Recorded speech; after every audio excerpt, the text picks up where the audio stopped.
You could just ask him what his time zone is.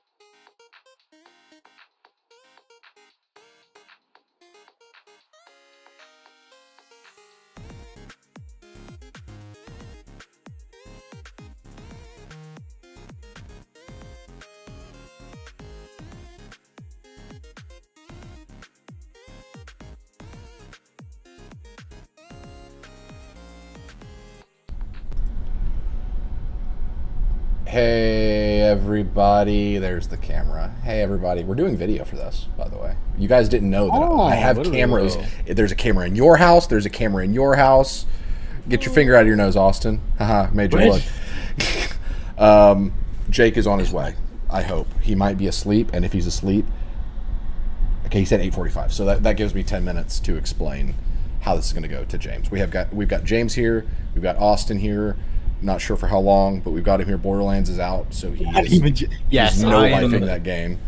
This thing's got hands around my throat. All right.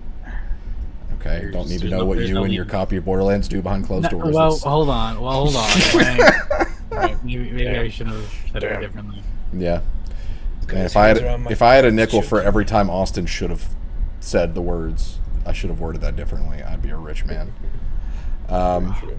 So we're doing a tier list tonight. It feels very quiet. I feel like I need to play some music. I may play like some soft Monster Hunter music or something on Spotify. Give me a second, guys. Play some Borderlands music. Just saying. Yeah. Oh gosh. No video game news, Kaylin, as of right now. This isn't that kind of podcast. I'm trying to open Spotify. How's audio, Kaylin? Everything sound good? We have not done a podcast. I checked. It has been 2 years and 2 months since we did a podcast. Damn. Yeah. And I am so glad that we're here doing this. All right, I'm going to lower that music down. Caitlin says that it might be copyright striked or copyright if you play music. Monster Hunter will probably be fine because it's video game music. I feel like video game music is treated a bit differently. Royalty-free music. Actually, hold on. I'll just go play. I'll play Hero and a Monster. Give them some. And watch them copyright it. Man, what a move that would be. I've been their number one fan. All right. Cool. So, James, you've never been here for one of these before. I doubt you've watched one. Didn't do your research ahead of time. It's fine. It's fine. It's fine. Came unprepared. That's fine.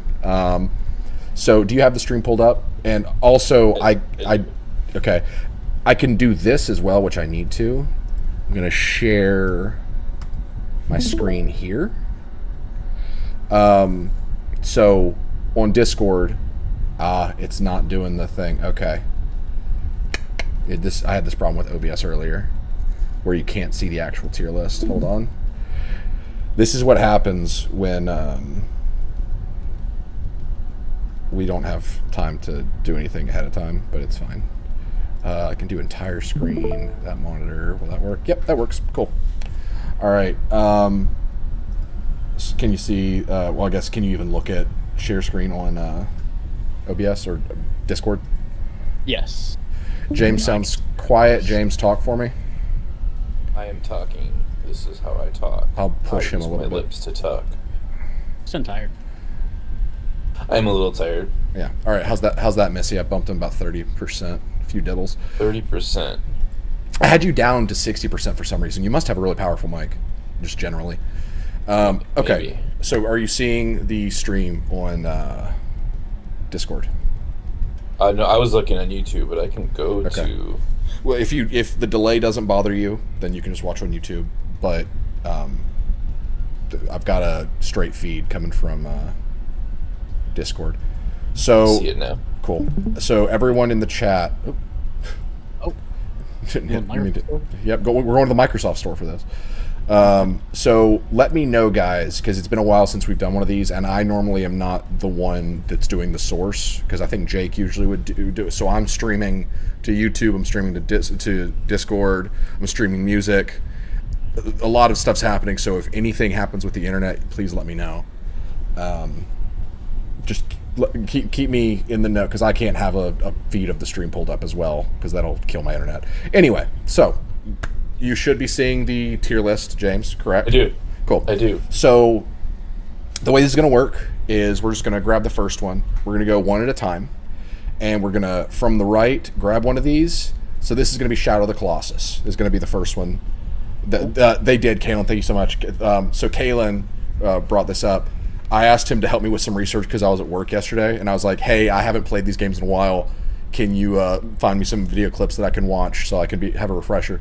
So Kalen is he gets a researcher credit on this entire podcast. So thank you, Kalen. Saint. So Shadow of the Colossus is the first one.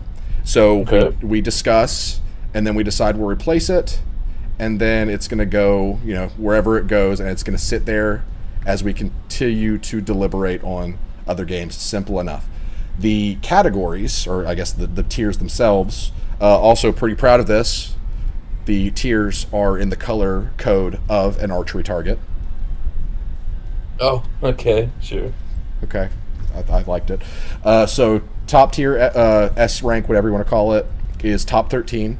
Of course, Austin, do you know why we call that top 13? I can't. No, Steven. No, I do. We call it top 13. No, that was me pitching to you so that you can tell everybody why we call it top 13. Oh. Well, you go ahead. You're useless. So, when I was younger, I competed in archery in competitions, and I was at one point nationally ranked. I was I was literally 13th in the nation in my bracket, which I know is like such a bad brag to be like, at one point in my age bracket, I was the 13th best at something.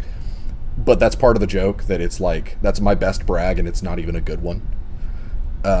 So, top 13 I don't think that's a horrible brag, to be honest. Top 13 in the nation doesn't sound like a well, thank you. It's not nothing. It's not nothing. But so top 13 is what we say here on the channel when something's like the best. Sometimes. So I got I decided to continue the theme. Normally these tiers, and can you tell I'm padding for time till Jake shows up? Normally these tiers are funnier, but red is nice shot, which is basically like it's a B. Like it is very good. Wait, it goes from S to B? No.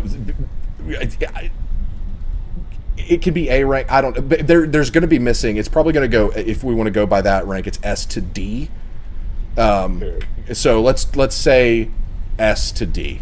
Let's say that. So B or A. Gosh, I'm confusing myself now. No, let's just say, let's remove S. So S/A is top 13. B is nice shot. So that is one that is like, and we can even use literally archery point scoring if we want to. So that would be like a 7 or 8 numerically. So in the upper echelon, but not the top. C tier is fine, 6 or 7. I guess that'd be a 5 or 6. Yeah, that'd be a 5 or 6. So in the middle, more good than bad, but there's a lot to be desired. Can the hero of Shadow of the Colossus do the Parthian shot? I have no idea. Then black, barely on target, barely gets any points. It is technically it's a D. Like it's technically, there's some good about it, but it's not good. And then there's not even Jake, which is just a miss. And the joke being, if you need Jake to buy a game, just tell him there's bow gameplay in it, and his interest at least triples. That's funny. Like it's not like I say it's a bit. It's not even really a bit. It's just kind of the truth.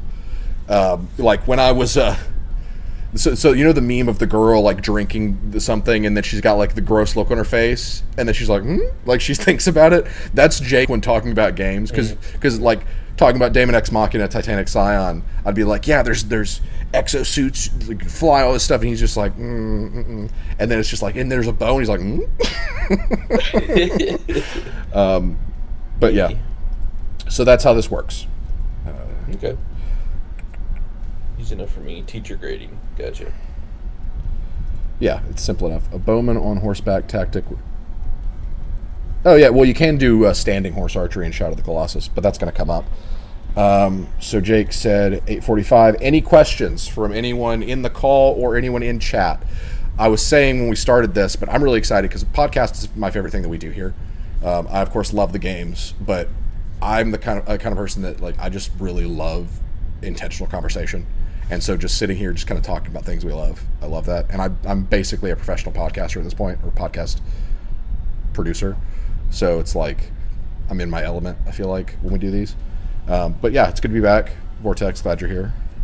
Any questions? I have 0 questions. 0 questions. Austin, are you even conscious? Okay. Is he still, are you okay, wait. He's playing Borderlands. Borderlands. Of course he's playing Borderlands right now. You are no, I am paying attention. No, I don't have questions. How are the kids, Austin? Since you're definitely not going to look at chat to... Fuck. Wow, Jake isn't here for a bow podcast. That's crazy. He's got kids to put to bed, so we allow it. He did say 8:45, so he's got 60 seconds till he's late. So the metric that we're using for bow gameplay, I'll go ahead and read that because I don't think everyone saw it. Let me pull it up here. So the metric, the grading scale, if you prefer that, I'll just look at on my phone.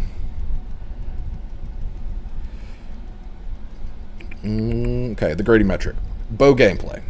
Gameplay featuring a bow-type weapon will be graded heavily based on pull and release, feedback, impact, viability, and shot methodology, such as timing, arc, and weak points. All within the context of their game. That's an important one. Will be additionally graded to a lesser degree on weapon design, style, flair, and variety. Any questions about that? Nope. Okay, cool. Sit tight for a second. I'm going to grab water, and then if Jake's not here by the time I get back, we'll go ahead and get started with one that he doesn't care about. Oh. What? That seems more reasonable. I was going to say we kill him, but then you said we just... I mean, we can. That sounds a little more reasonable. Okay, fine. Okay, BRB. That's fair. Fuck you, Austin. Damn, that's really crazy. Why? Why fuck me? I'm jealous. I don't... It's so weird they would separate the console. I mean, sure a lot of games do it, but I feel like Borderlands 4 shouldn't be the one you do because it has so much hype around it, and now everyone who can't play it right now has to watch people play it. That's all good. I mean, the release date's technically tomorrow, so it's just... It is what it is, but... That is so weird to divide them, though. Like, yeah, I don't know if it's... Maybe it's a storefront thing. Like, maybe... I don't know, because I'm pretty sure I'm pretty sure you can release your game at a different time. But maybe not. Maybe it's just like all games have a release I'm pretty time. sure you can, but like it's just strange. I feel like, but yeah, I'm not sure. Yeah. All right, so I guess we can go ahead and get started. We can get Legend of Zelda: Breath of the Wild out of the way. It's F tier. Yeah. Wait, what? Breath of the Wild or Breath of the Wild? It's F tier. Well, both of them. Really, well, I mean, isn't it both the same? It's the same. Yeah, it's the same. I'll be honest with you. I've played not much of either of those games, so I am not a fan. Okay, and why is it that you're not a fan? The exploration aspect is so you are getting some gaming discussion, Caleb. I guess after all. So I've talked about this a lot, but it doesn't specifically like bow gameplay. Sorry, like as it pertains the bow gameplay. So with Tears of the Kingdom specifically, which I think is the one that we would probably talk about, so much of the combat is spent in menus. Like, pacing of that game's combat absolutely sucks. So because of the durability? No, well, because of the durability, you're constantly having to switch weapons. With bow gameplay, you have to open up your menu to fuse arrows, and if you don't fuse arrows, then you're just kind of shooting, like throwing sticks at things. So there's this constant need to completely pause the pace of combat. Yes, Vortex, we're listening to Hero and a Monster in the background. Just to kind of have something there, you know? But I'll probably kill that when Jake gets here, when there's more discussion happening. But it just kills the pace. The weapon degradation is a cinder block attached to that game's combat, as far as I'm concerned. Like, I hate it. But I mean that when it pertains to bow gameplay, obviously there's no durability. Yes, there is. Right? Yes, there is. There is. Like you get so many shots and you get so many shots and it breaks, and there's an arrow limit. Yeah, it's just the pacing of those games' combat is horrible. It's just horrible, and like the impact feels rough. I'm gonna have to say all this again, and I'm gonna have to say it through Jake's protesting. But he loves it apparently. He's obsessed with anything Zelda, and like to me, exploration in Breath of the Wild and Tears of the Kingdom is some of the best you'll find in gaming, but that's all it has. Because there's like no real puzzle content or dungeon content that feels. Right. At least they didn't in Breath of the Wild, right? I know they kind of rectified a little bit in Tears, but maybe not to the degree of long-term fans. It didn't feel like what they're expecting or wanting. Yeah, it felt like there was like a correction, but not near enough of one. Yeah. So my thing with the Zelda games, I feel like in a Zelda game you shouldn't have that kind of thing. Even though it's like, it's a brand new version of Zelda. It's like I would expect. You should have what kind of? Sorry, the durability. I would have expected. Durability. Gotcha. From the survival game, not a Zelda game. And with Zelda, like seems kind of weird. Part of what makes Zelda to me, and they replaced this idea with abilities, like the Ultra Hand and everything. But with Zelda, it's like all of the gadgets felt like, oh, cool, you got a new tool, and there was a permanence to it. And taking that away from any weapon, shield, and bow, boomerang, any of that kind of stuff, just I don't like that because it removes this feeling of being an adventurer that is going on his journey, finding new tools for his quest, and it just feels wrong. Also, when something breaks, it completely removes it from your inventory, right? Yeah, it's gone. It's gone. Yeah, you can't even repair it. So you just gotta. There's a way to repair things in Tears of the Kingdom, but if I understand correctly, it's really convoluted, and it's just kind of there. And they took Zelda in a direction I just don't like at all. And you can tell with Breath of the Wild they were trying an experiment, and it absolutely exploded. And in a good way, they didn't expect that attempt to go the way it did. And for Tears of the Kingdom to feel like they doubled down on the wrong things, instead of bringing Zelda's DNA into what Breath of the Wild established, they basically said, we're just going to go further away from what makes Zelda Zelda and go further into this direction that Breath of the Wild went. Just feels wrong. There is no hero's bow, Kalen. There's just random bows. There might be a hero's bow, but I guarantee you it breaks. Let's get started. I know the perfect one to start with because Jake's going to have no opinion. Killing Floor 3 is what we're going to start with this evening. So, I originally put Killing Floor 2 on here because there's a DLC bow weapon you can get, and I remember being kind of underwhelmed by it. But then Vortex brought up, this is a Vortex submission, he was like, hey, Killing Floor 3, it's stacked.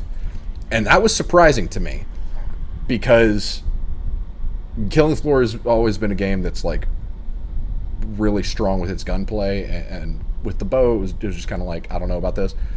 I played with the bow about an hour ago. I hopped on Killing Floor 3 to try it. It's really solid. Okay. Like I was surprised. Really? Yeah, it's very snappy.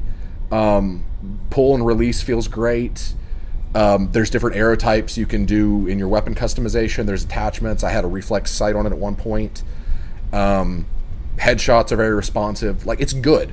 There is one big complaint that I had with it, and it's the arcing feels really weird. Like, arrows feel like they release almost from the location of your sight rather than the arrow rest. So arrows for me, and I may just need more time with it, but arrows for me would go a couple inches higher every time I'd fire than where I was intending for them to go. So I ended up having to like almost aim at the upper chest to hit in the head.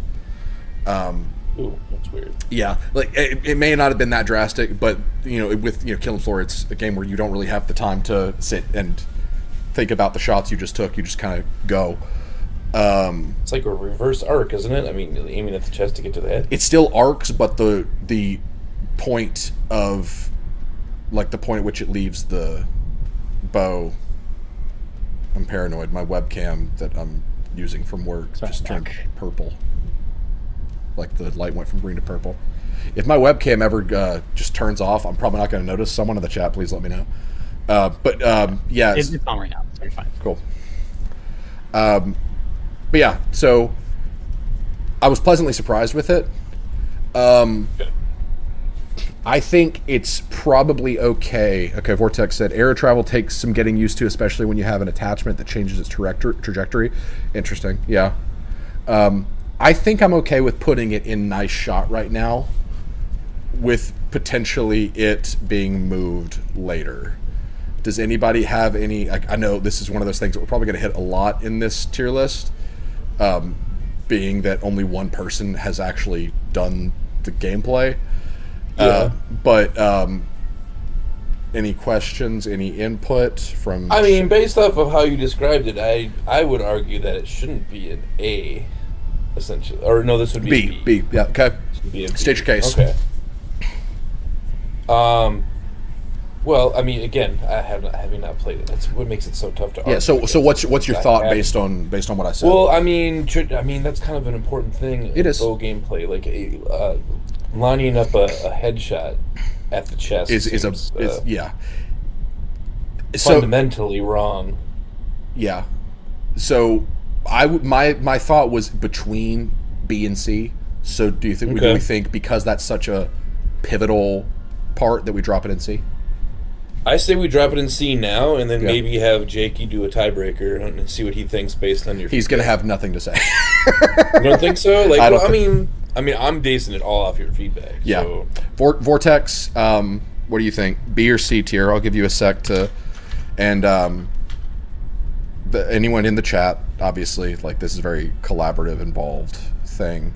I'm gonna feel really weird if Jake shows up and he's not gonna. Kalen says fine ? So yeah, I think he's feeling the same way. I think so. Let's see. Austin. Yeah. He's playing board. Oh, he's unmuted. No, I muted to let you know. What game are we talking about? Killing Floor 3, Bob. Okay. I don't know. Do you have like a clip at all for the bow? Let's rectify that. I wonder if we can do YouTube maybe. Yeah, show some. I'm pulling it up. Not bad idea. Good idea, Austin. Oh my god. You might want to record that clip because it's probably the first and last time you'll ever fucking hear me say it. Actually, it's a good idea. Hold on. Let me. Vortex, clip that. He actually said I had a good idea. Please. I need this. No one clip it. Don't give him. Oh, what? He doesn't deserve it. Don't clip it. All right. All right. Can you guys see that? Shurikens, dude. Yeah, Ninja gets the bow, which I thought was very interesting. Well,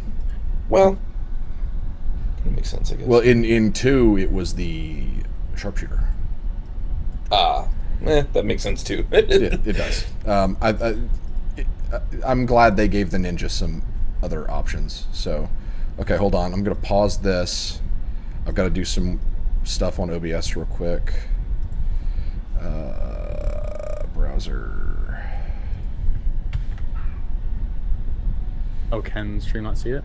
Oh, Not yet. Vortex said, "Oops, dropped my phone. Clip deleted." All right. All right. So stream, you should be able to see this. So we're just gonna let this roll in the background. Wait till he gets the bow. Does he have the bow yet? No. All right. So here's bow gameplay. He's using his shuriken a lot. Okay. But see, like the drawback is satisfying. There's like nice, like little, snappy. Snap is a good word for it. But the trajectory on the arrow felt weird for me. I guess I couldn't really tell from. Yeah, he's quick firing these a lot. Yeah, he's very, very fast with it. Yeah, I pulled the audio, Kalen, just because it's not our stream. Hey, Keeb, what's up? You made good time because we're still on the first one. It's Killing Floor 3. We're trying to pad time because Jake is 15 minutes late. Technically 30. Yeah, he is not scoping whatsoever. I will say I enjoyed what I played of Ninja. Yo, that was crazy. So is he essentially hip firing? Like so he's just holding down R2. Yeah. So there is where console controls. Yeah, there is ADS. Okay, actually this is good. Okay, so see, he still isn't. So watch the trajectory of the arrow when it hits bullet time. It feels high to me. So when he hits bullet time, watch. And maybe I'm wondering. Okay, sorry. Go ahead. I think I'm seeing now that I'm like here. Okay. Well, let me know when you're out of here, Keeb. Thanks for. Yeah, this guy doesn't use flashlight. So I think I'm seeing what the problem is. The reticle is low compared to the bow, and because of games like Far Cry, I'm so used to kind of using the bow as part of the aiming process. So I think it lines up with the reticle, but the bow remains lower. So there's kind of like a weird disconnect for me. Especially when he's quick firing it like that. I mean, he's not really giving it a full draw. You know what I mean? Right. Which is so weird. I mean, bows have like a release. Yeah. A let off, like to be like 80% let off, 90% let off. Once you reach a certain point, at least cam bows, like which is what he's using.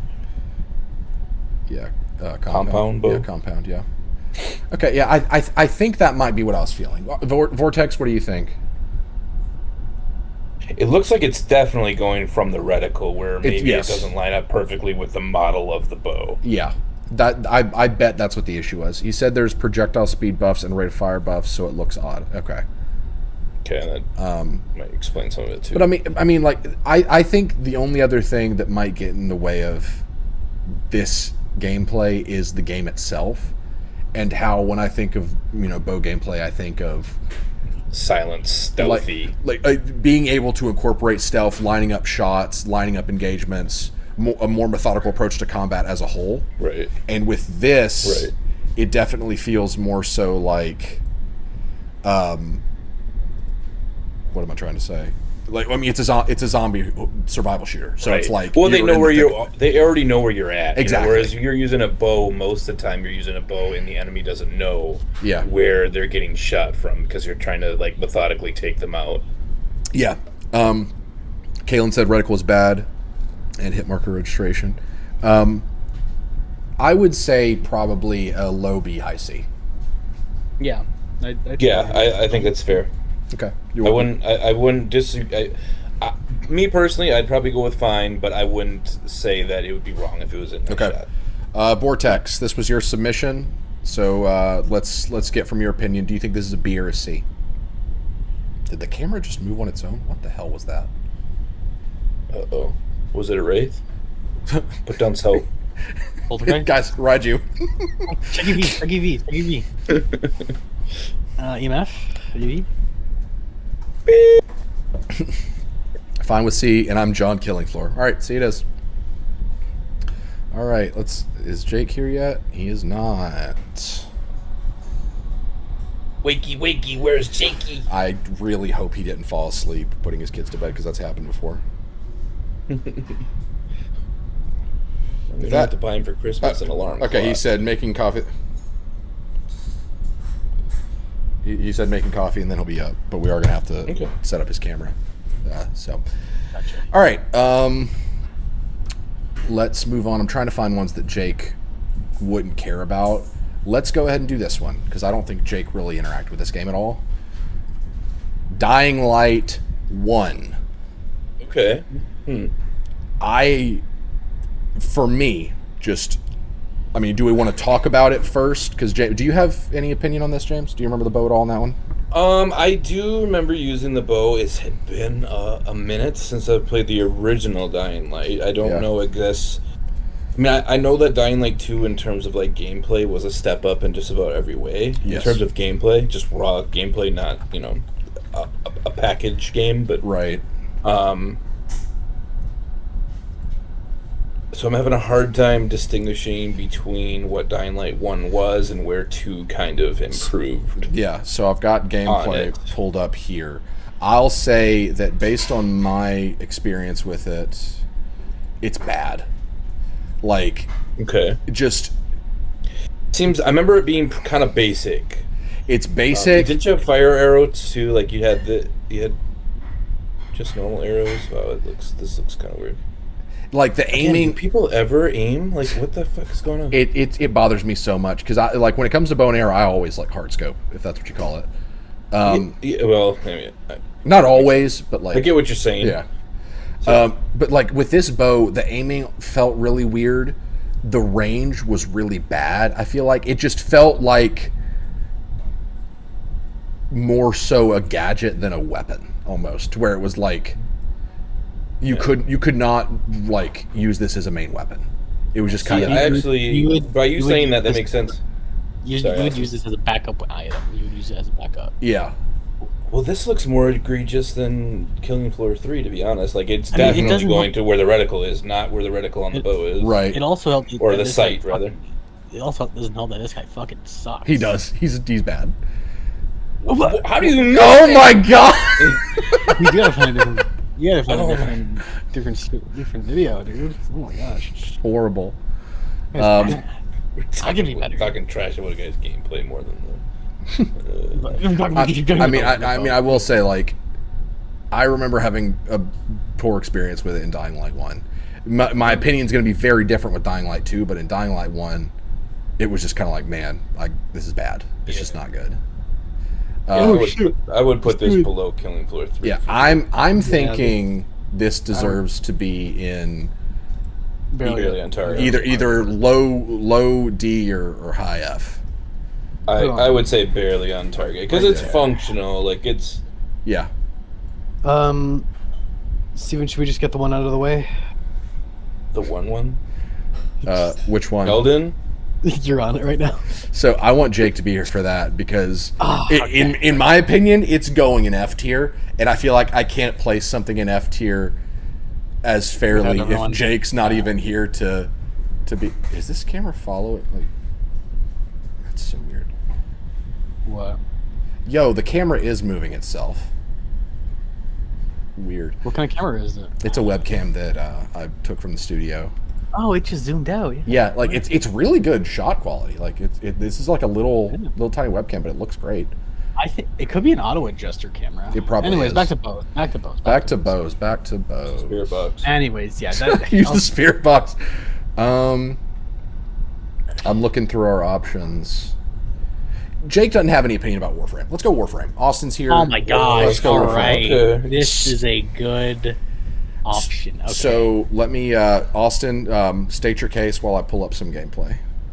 So, dude, you're gonna have to specify bow. That's the thing. State your case for where do you have like an opinion on where it should be? Talk about the bow gameplay, Austin. What's the name of the bow character? I'll go for her. Bow character? Yeah, isn't there like a character that specifically is for bows? But Keep says S tier instantly. I mean, I would agree with that, honestly. Or in this case, like I would say, mid S tier and or high A tier. Like bows feel amazing. Like, I will say for sure, we did say style and flair would be graded at a lesser extent, and it doesn't get much more stylish and flary than being able to bullet time midair, shooting a bow at things and spearing them to the wall. Like, it's pretty dang cool to watch.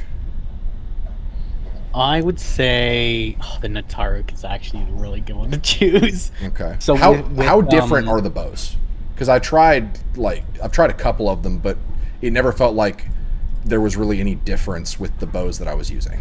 So it depends. So with the Paris, say you want to use the which one is it? I've used the Paris before. Yeah, so, the Paris is the basic. Okay, you're gonna want to pause that video real quick. You're gonna pause on the Tarek. I gotta explain these. Is it all third-person gameplay or all third person? All third person. Okay. All third person. But it does have pretty good over-the-shoulder aiming. Like it feels. Oh no, that's fine. I mean, Horizon is third person. So. Yeah. So with the Paris Mark 1 and the Prime or whatever, what? What? Vortex. She kind of looks like the jellyfish Jamaican from Shark Tale. Dude, that's Ivara. She is a jellyfish. That is a jellyfish. I don't even know what that is. That's Ivara. That's Ivara. She came with a bow. She released with a bow. Yeah. That's only why she has a bow with her. Well, no, her whole thing is that she has different arrow types. Like there's a grappling arrow, stealth arrow. Like I guess she would be the arrow Warframe. I haven't used her yet, so I can't judge that kind of bow style. Yeah. But she's got crazy bow gameplay. Paris, either any variant is the basic version, unless you get the Incarnin. Mm-hmm. If you get precision kills, you can charge up this meter that gives you shots that send. If you fully charge the Incarnin shots, it sends out a giant wave, horizontal wave. Like from left to right, it shoots out a giant wave. Yeah, horizontal. And you can wipe full squadrons out with that. Mm-hmm. The Dread doesn't have anything special about it. It's just, but the only thing about it is that it is high piercing, so it can go through a lot of objects. How many bows would you say are in Warframe, and how different do they play from each other? I don't need details, but how would you describe the variety? There are currently 8. Although 3 of them are the same. Okay, but I mean, having essentially 6 that are. So you got the Parrot. Well, no, that's not actually. Oh my gosh, how many are there? Those don't count. Are we counting crossbows? No. Okay, so Ataruk, you got the Paris. I guess the top would be. We also have the Daikyu. A lot of them are the same. The ones that stand out are the Nataruk, Kuva Brahma, and is the Sinta unique? Hold on, I gotta check Sinta. Nataruk and the Kuva Brahma. Kuva Brahma shoots explosive. The arrows don't go far, but you shoot out very high explosive arrows. So Nataruk is, I guess, what you would say peak bow. It has a perfect charge point. So here's my question in this, and I don't know if this question will make sense. So bear with me. Akib, chime in with this as well. How much of the bow gameplay in Warframe is the good feel of it? How much of it is because of the movement and other gameplay systems in Warframe, and how much of it is because of the bow itself? I would say, this is my personal opinion if you're still here. I would say it's about 75% of the bow itself and 25% of the movement. Okay. Because on characters like Zephyr, you have higher air time when slowing down in air. Yes, Vortex. So you could have a lot more shots out midair. Whereas I'm just gonna keep using Atara because it's the whole thing. and when you fully charge it, it has like explosive, piercing shots, I believe. It does fantastic. The red numbers you just saw in the video are the red crits, so you can build it really good. Yeah. Mods. So, James, what do you think? Based on what I've been told, I'm looking B. I'd say nice shot. See, I'm thinking high B, high B, low A, because like I have a hard time even thinking about what I would call any negatives, but something. And it's probably because the bows I've used weren't any of the special ones, but it feels like a lot of like the bow isn't the star of its own gameplay, you know, like the other systems elevate the act of shooting the bow, which I mean you could technically say is part of the bow. I don't know. I'm weird because like shots do feel great. Like when you hit enemies, they literally pierces them to the wall. So feedback's good. Arcing is pretty good. Okay, so Akib says opposite. Gotcha. He says 75% of the fun is the movement and the abilities you have. And so if that were the case, that's valid. so I would think that the bow at that point is a tool of elevating. Or I guess the warframes themselves are elevating the bow. The bow gameplay. Right. Yeah. And so to me, that would drop it to a B. What do we think? Because it is fun to say. Yeah, I'm good with it. Okay. Akib, do you object? Jake. Especially as 75% of the enjoyment of using the bow is based on the game itself in terms of movement and ability. Because like when I think of like playing anything in Warframe, and it's that way with any weapon, like the frames are the star, and like the movement are the star of the show in Warframe. And so like when I think of any gameplay in Warframe, I think of like the crazy movement, jumping into a room, activating bullet time, and like popping things midair, then hitting the ground, going full speed. You know, like, well, it's not really even bullet time; it's just aiming, just slows you down. But yeah, like there's just so much like crazy movement and abilities that, like, I would say Akib, yeah, like it feels unique and feels fun to do, but a lot of that is because of the rest of what makes Warframe. And one could argue that counts, and we can revisit it later once we've kind of pieced things together. But as of right now, I think high B is right. I think. So nice shot is B or B, yeah, nice shot is B. Okay, we're just gonna say that top 13 is A, but it's really A/S, just to make the lining up make sense. The highest it goes. Yes. Yeah, I would say that's I agree with that. We're running out of ones to do without Jake. We've got two more that I see, but the torque bow from Gears of War. What is This is the torque bow. Is that Gears of War? That's Gears of War. So when I thought of this tier list, I was like, what are some interesting ones, like unique ones that you wouldn't think of? This is the torque bow. So Austin, you've never played Gears of War. Let me describe what the torque bow is. In fact, I will just look up some footage for it. It's been so long since I know I've used it. Not in like multiplayer. I don't play Gears multiplayer, but yeah, the torque bow. Gears of War 3. Do you have a version of it that you think is the best version of the torque bow? I don't remember. I don't remember literally any difference. Well, the weapon's in PvE as well. Sure. So we're it is. Yeah. I didn't play 4 and 5, so if it's made improvements, I wouldn't know about it. So I don't think there's been any improvements. So that's the torque bow. Yep. So when you aim it, you get a like dots kind of telegraphing your shot. You charged up, and the better, like the longer you hold it, the further the shot goes, and it's firing a sticky explosive. It's kind of a rhythm thing. It is. It's 100% rhythm time based, and unlike other bows, you cannot hold your shot. Like once it hits its peak, you've got like 1 or 2 seconds, and the arrow is going to fire regardless. So once you've started that pull, the shot's going to fire.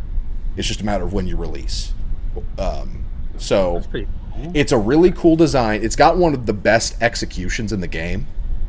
You literally walk up to your target, like while they're on the ground, you put the bottom limb underneath. There he is. You put the bottom limb underneath their neck, and then you push their back down onto it, and you basically slice their neck with the bottom limb of the bow. You reverse curb stomp them. Yeah, I see that. I see. Yeah. Down there. So it is, in a weird twist, when you think of a bow, you think of a precision weapon. Torque bow is a precision demolition weapon because it's high explosive, high area of effect, low shot count. I would say pull and release feel amazing on it. When you get a headshot with it, it actually will pop the enemy's head, and the arrow either goes through them or like sticks in their neck and still explodes. It's crazy. Is Jake here? He is. Okay. Well, at least he's in the chat. Oh. Hello. There you are. There we go. Hey, turn your camera on.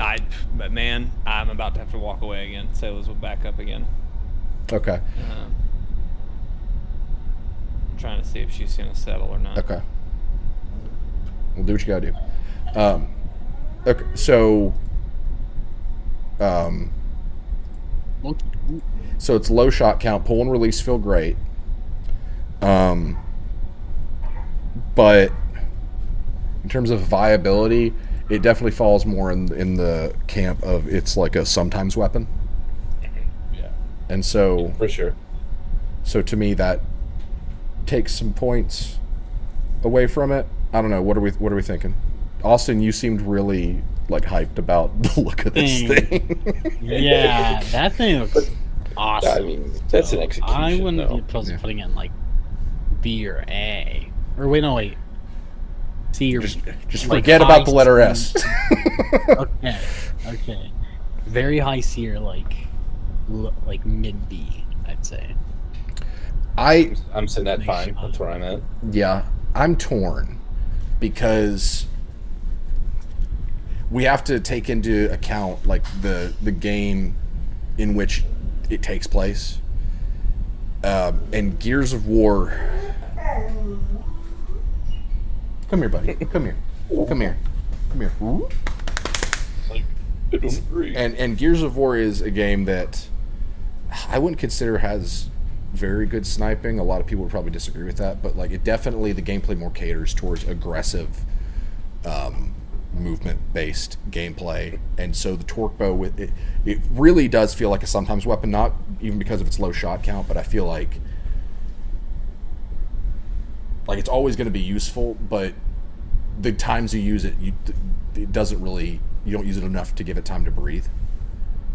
So I wonder how good it would feel if you got to use it more, and maybe like the feel of it is just because it's sparing. I don't know. I hear what you're saying there, Yeah. but I mean, I do like the risk reward with where you can kind of because in a lot of games that feature a bow, like you can't really fuck it up. You know what I mean? Like you're full unless like if there's I guess if you have to like depend on drop or anything like that, then you could. But in terms of most games, it's kind of like it's the arrow's going. I mean, there is an arc to a certain extent. But this it is more like we said, a rhythm, and you can totally screw that rhythm up and miss your shots or have it not go where you want it just based on holding too long. Yeah.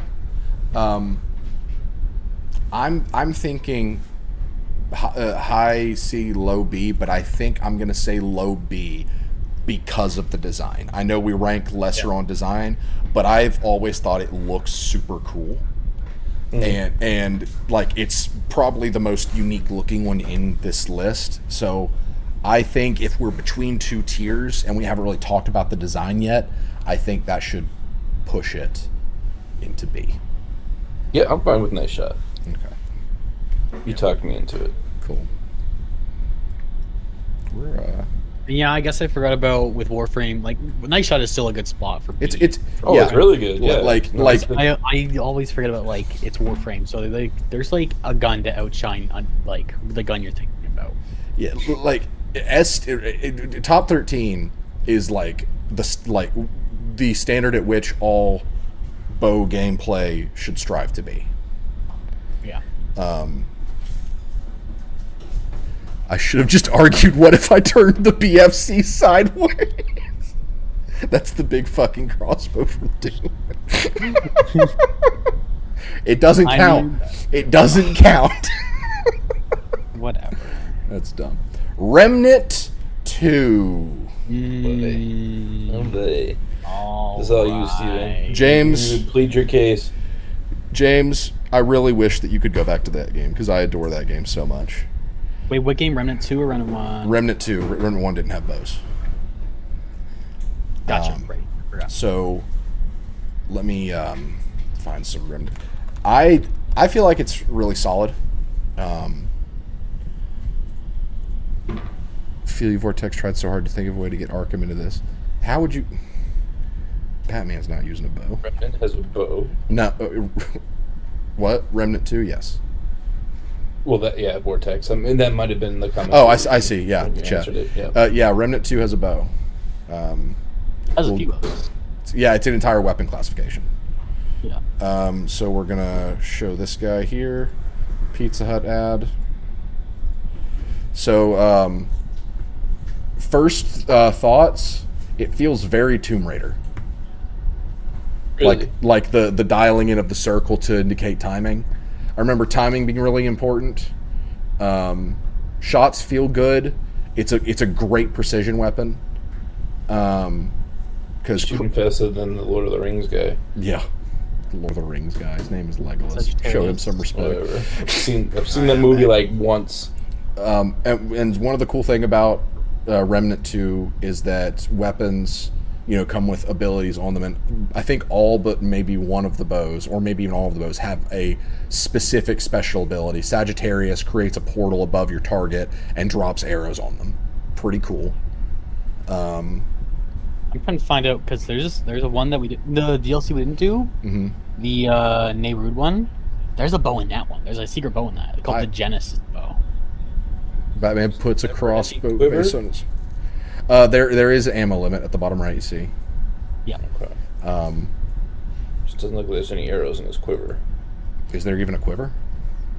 I don't think there's like a quiver per se. It's just his backpack. He is doing the motion to pull from his backpack to simulate a quiver. Yeah. Gotcha. But, I mean, we're going to talk about another Souls-like game later. Remnant 2 is a Souls-like game. Unlike it is. Because you got the bonfires, you got the limited healing. It's an emphasis on bosses. It's a Souls-like game if it was built to be a third-person action game.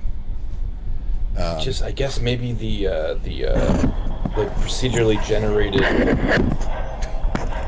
What is that? It's Jake, your mic's coming really hot. What's going on? I don't know. What's going on? You just sound. Keep talking. I'm Jake and I'm talking. Pull down your gain a bit. It sounds like it's coming really hot, like it's distorting some. Hello, this is Jake. I'm dialed down a good bit there. Check your mic input. It sounds off. On Discord. I wonder, tap on your headset mic. Maybe it's coming through there all of a sudden. How do I... Okay, not hearing you anymore. Steve, you should pull up that There you go. Okay, pull it up. Oh, that's way better. Keep talking. Hey, I'm Jake, and I'm talking. And Okay, cool. Talking about things. Things are talking about me. Push it a little bit more. You want more? Yep. All right. How's that? Is that better? Much better. That's much better. Yep. All right, so give me a second. I'm going to figure out how to get Jake's camera in here. Since we're doing a... Good evening, Jake. How do I do pop out? How's it going, guys? It's going. I hear that. Focus this person.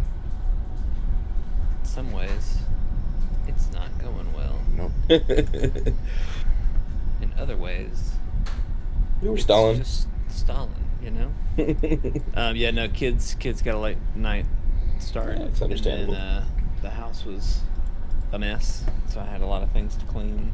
Yeah. And then Sayla decided. I literally like had coffee in hand, monitor in hand, took one step up the stairs, and Sayla broke out into a scream. I was like, great, run in there. What is she screaming about? She's fine. Okay, lay her down. Come back up here. Screams again. So I left her in her swing. Hopefully she won't fall out. But if she does, I'll see her. So. All right, Jake. Put a bunch of pillows around her. You are on stream. Topic. Hey everybody, welcome back to Chortlecast. It's been 2 years, Jake. And with me, as always, is the Stream King, the Far Cry Guy, the man who may cry devil, the double dog dad, the roguelite lad, Les Assons, Steven. Thank you. It's been 57 minutes. I'm that late? You're that late. Yeah, but it's okay. It's almost like that's why I stopped doing the podcast. We'll iron back, out. You know what I mean? We'll figure it out. All right, so Jake, here's what you've missed. Can you pull up the stream on Discord? I've got the. I am watching whatever you're presenting to us on Discord, but I also have the stream with chat over to my other side here. Vortex, did he say stream cream one time? Because if he did, I really want to forget that happened. I did. That did happen one time. I hate it. I hate that. Yeah. Oh, wait, you disappeared? There you are. Okay, so hold on. Let me make sure. Hear me. Okay, there you are. Cool. All right, so I've got to leave these up for this to work. Got it. Hold on, let me fix your camera a little bit more. So, Austin or James, give him the rundown of what we've done so far while I'm doing this. So we have done Warframe. It's currently in B. We have no S. What do you say? Top 13, nice shot, fine, barely on target, and then not even Jake. And do you like how the colors are an archery target? Do you like that? Yeah. Mm-hmm. Thank you. Thank you. So go ahead, Austin. Continue. Let me get some more water. Killing Floor 3, we've done. Which one is Killing Floor 3? Middle, fine. It's in Korean, fine. Yeah. We put it there because of the responsiveness, I believe. It was a combination of there being no ability to implement stealth mechanics, which is an important part of a lot of bow gameplay. I feel like that elevates bow gameplay, and as well as the shot arcs are a little off. But I feel like by the end of this, it may go up to B, because it did. Go ahead. I would have put it in barely on target. Just you haven't played 3 yet. You played 2. Okay. 3 was a vast improvement. I guess that's also a thing. Warframe, with certain bows, with most of the bows, you actually still can do stealth as well. That's true. A lot of missions. Yeah, I didn't think about that. We have Dying Light 1, the bow. Is that with the bottom? Pretty bad. Yeah. It's pretty bad. It's bad. It's bad. Yeah. I almost put it in not even Jake, but it is technically functional, I guess. So there is still one that's on there. So. And technically, I did buy that game to try once you told me there was a bow. So I told you, by some small metric, it can't go into the not even Jake category. The torque bow from Gears of War. Gears of War. Which one? Is it in all of them or just the one? I think it's in all of them. Yeah. Well, I guess I don't know if it's in the first game. I think it is. It might have been, because I didn't spend as much time with 1 as I did 2. 2 was where the series really took off. Either way, cool design, very nice responsiveness. The way it has the tracer move upwards the more you charge it, nice. Okay, so it does. That one's do a nice the charging, shot. The hold and release mechanic. Yeah, it's got a good hold release. Okay. The viability is low though, because it plays the role more of a demolition weapon than a precision weapon. We're currently on Remnant 2. Yes. So you showed up at a good time. You played Remnant 2. I thought I saw you doing something with the Magic Archer. That is Dragon's Dogma. You are on a different game.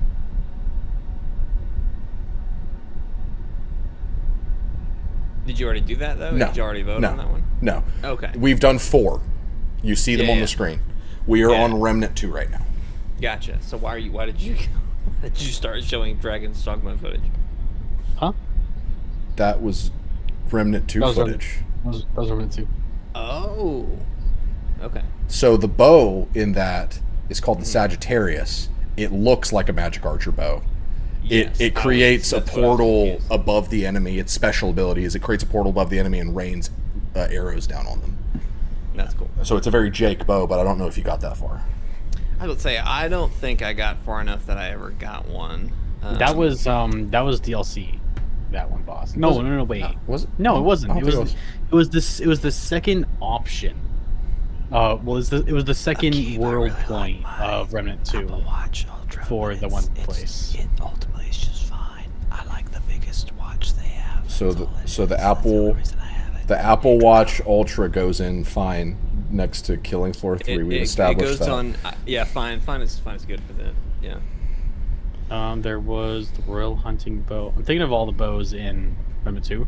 Royal Hunting Bow, Crescent Moon was another one. That was one you used, Steven. Yeah, I believe that was a cool one because you could do heals with it. I'm pretty sure. Yeah, so there's also the newest one, Genesis. I just sent you a clip, by the way, of its special ability. It's pretty cool. So I think this deserves better than fine because I think everything but stealth mechanics, like if we're using that, like everything you'd want from good bow gameplay, I think is in Remnant 2, and there's cool special abilities that mix up the gameplay a bit. It feels snappy, precision, like weak point hits feel really good. Like I think it's very solid. So I would say probably low B. But I think it deserves better than C, personally. Hey, I'm fine with that. I can second that. James. Yeah, I've got really no opinion. I've never played it, so. You played it with us. Did I? Not the bow. I was about to say, did I get a bow in Remnant? I'm pretty sure. If you didn't, we tried. How much? It's What did we play Remnant on? I could PC. Probably check. PC. I'm pretty sure it was PC. Yeah. If you ever if want to play it again, I'd love to. If I try that, it'll. I'll re-download it. Download it. Just don't play with Austin. He'll go ahead and do 90%. Yeah, that's why James never played the game again because he got so tired of Austin being too good at the game. When did we play together? We all played together, and I think you were trying out a new build you were really excited about, and so you clearing hallways before James even got in there. Yeah. Like I literally would go into my menu to see like the new thing I got, and everything would be done. I'm like, well, this is fun. I remember that. Vortex. There was some maze that I forget if Austin and Steven were like trying to let me figure it out, or if I was the only one surviving, and so it was down to me. It was down to you. And they were all screaming instructions, and I just got demolished. There is an entire. I think there was a clip for that. I don't know if we ever made it a clip, but it was at least in the recommendations. It's a great game that everyone just kind of stopped playing. But it's got DLCs. We have a lot of games that we start and are like, oh, this is pretty fun, and then at just some point we just drop off. And I don't think it's anyone's fault. I think it's just we kind of all slowly drift to something else, and then it just never comes up again. Well, I'd love to go back to it. Anyway, Shadow of the Colossus. This one's interesting. Now, is this the one with Traco, or is this like the original Shadow of the Colossus? This is I'm thinking of technically Last the Guardian. middle game. I'm thinking of Last Guardian. Yeah, Last Guardian has Traco. This is the middle game. This came after Eco. Yeah, this was Eco, Shadow of the Colossus, then Traco. This is the one Last Guardian where you're just a boy with his sword, bow, and horse, and you go around. You find the Colossi. There's no small enemies. The only combat is against the Colossi. I think it's gonna be fine. Like a low C tier. I was starting at fine, but I could hear arguments for barely on. It's because it's kind of the same thing I said with Dying Light, and we're gonna have this conversation with Zelda. It's a tool. It's not really bow gameplay. It's more so just a tool that you utilize for more like it feels more like a puzzle tool than it does like an actual combat mechanic. You and I play Zelda so different. Not Breath of the Wild. All I do in Breath of the Wild is shoot the bow. I know. We're gonna have a conversation about that.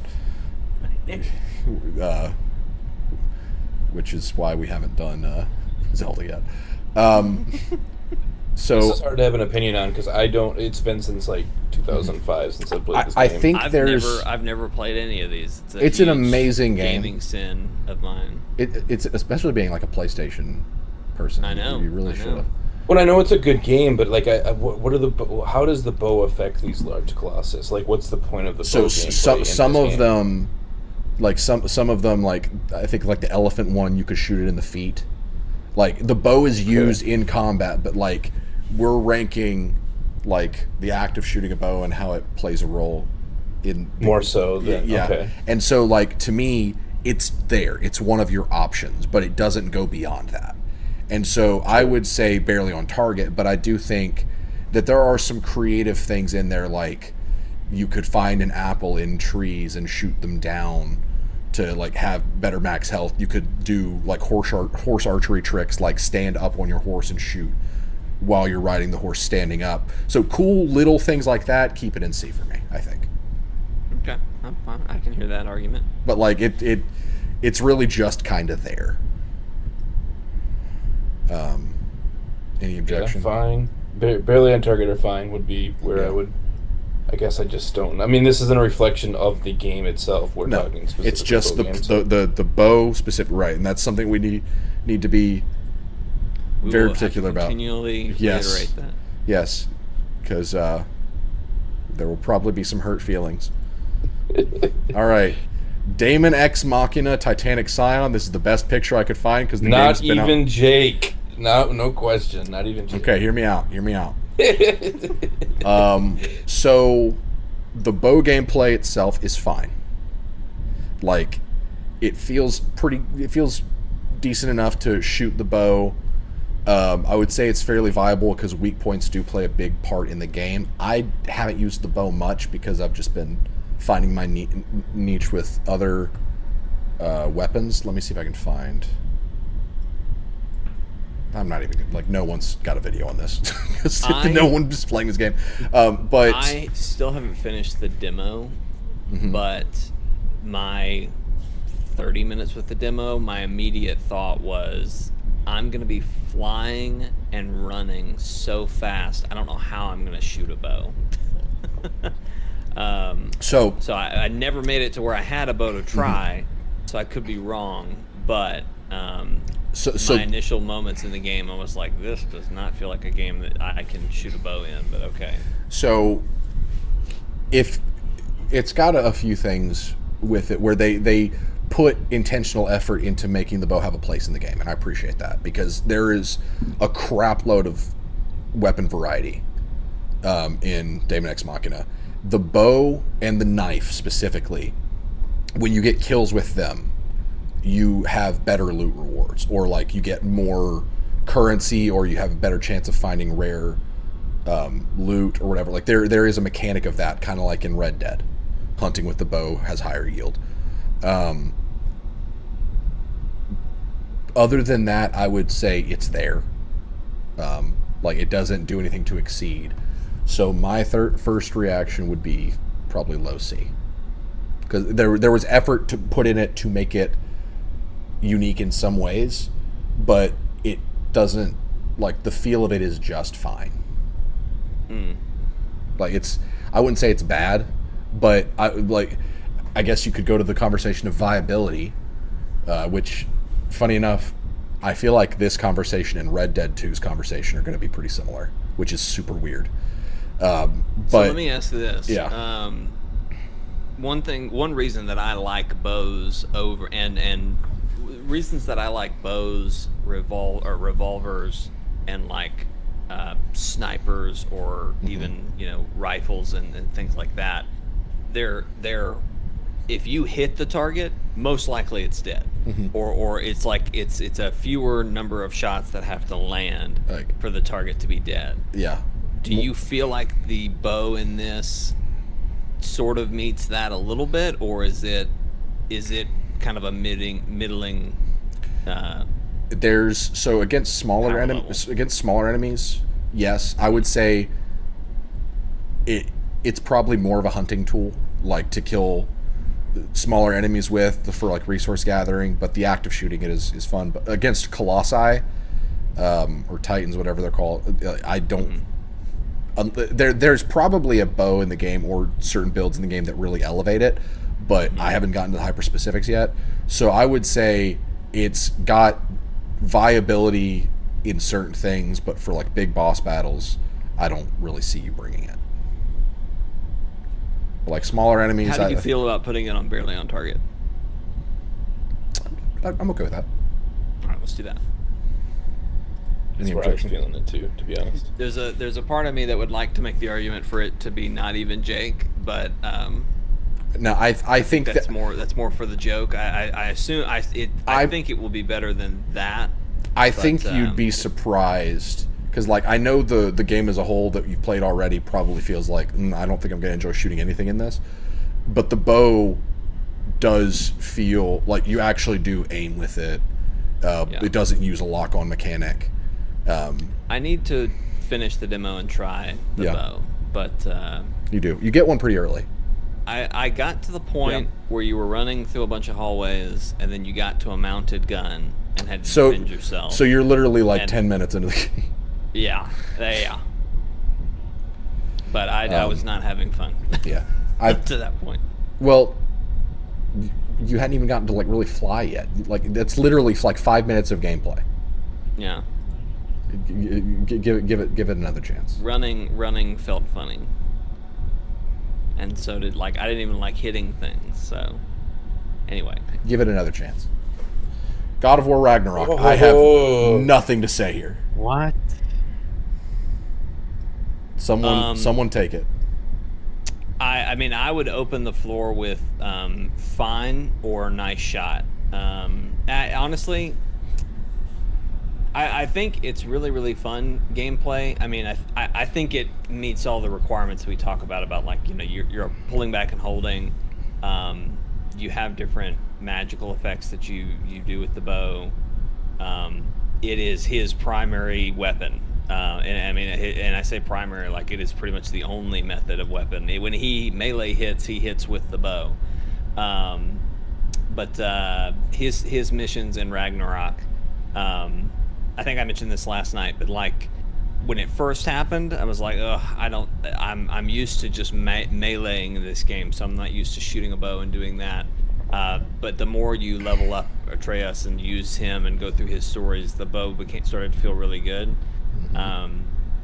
So I think B tier is a good place for it. I wouldn't want to put it any higher than that. But I could hear arguments for fine if anybody else. Akib's also saying B tier. Anybody else? Mm-hmm. Yeah, I'm fine with that. A lot of these where it's like there's some in here that there is okay,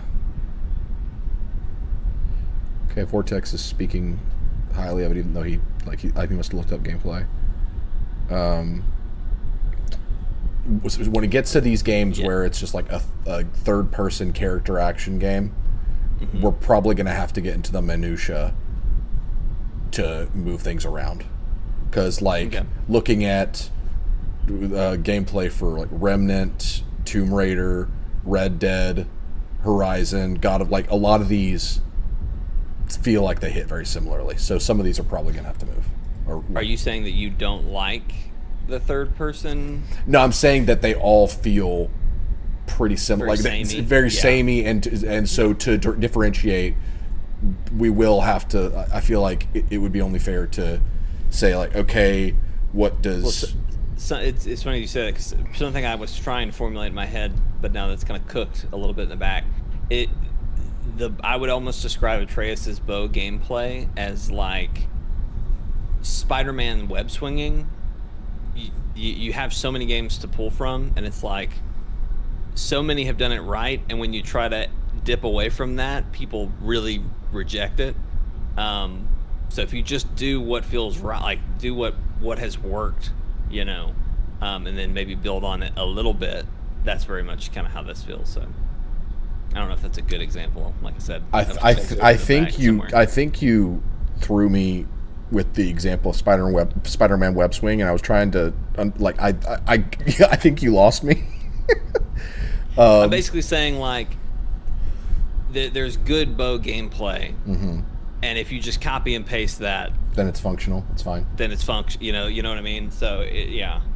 So I think a lot of these are going to have something a similar thing like that, where they've copied the formula that's worked in the past from other people and maybe have improved or deviated. I guess what I thought you were saying was that you were comparing God of War to Spider-Man PS4's web swinging, and I was like, wait, like. I thought you were going to say that it elevates in some way, but I see what you're saying now. Like bow gameplay is akin to the concept of Spider-Man web swinging, right? Like it has, like web swinging hasn't evolved much since Spider-Man 2, but it has changed. Like, thank you. I see 100% what you're saying. They got it so right with Spider-Man 2, and then they kind of mixed it up and tried some new things or whatever, and it didn't work. And then I think Insomniac has found a really sweet spot with. Here's what works and here's what you like about web swinging, but we've taken that and improved it.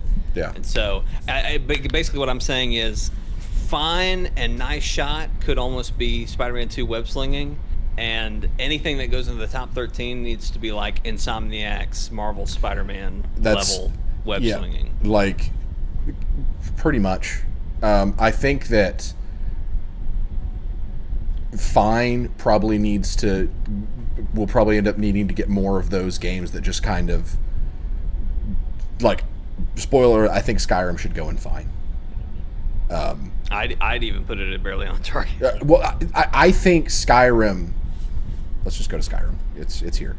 I think Skyrim has become the formula for so many other games where it's the epitome of like, when you think of first-person bow combat, a lot of games just take from what Skyrim established. So it's the floor.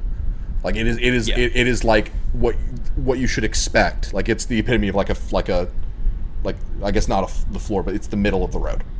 I'd say for the first-person bow gameplay, that's like the middle of the road. It is just fine. Yeah. It's not bad. There's a lot. It has a lot to do with stealth mechanics. Yeah, but it, there's nothing that really elevates it. It like the feedback's not great. It doesn't there's nothing that makes it feel unique. It's literally just like in the middle, Yeah. And even talking about that, I think Shadow of the Colossus should probably drop down to barely on target because it being in the same tier as Skyrim feels weird. I'm going to make sure that Dying Light 1 is in the bottom, barely on target, because it was so bad. But yeah, that's... So, what I'm saying... Kick it to not even Jake. Because it didn't get me. Like, I got it, but I didn't like it.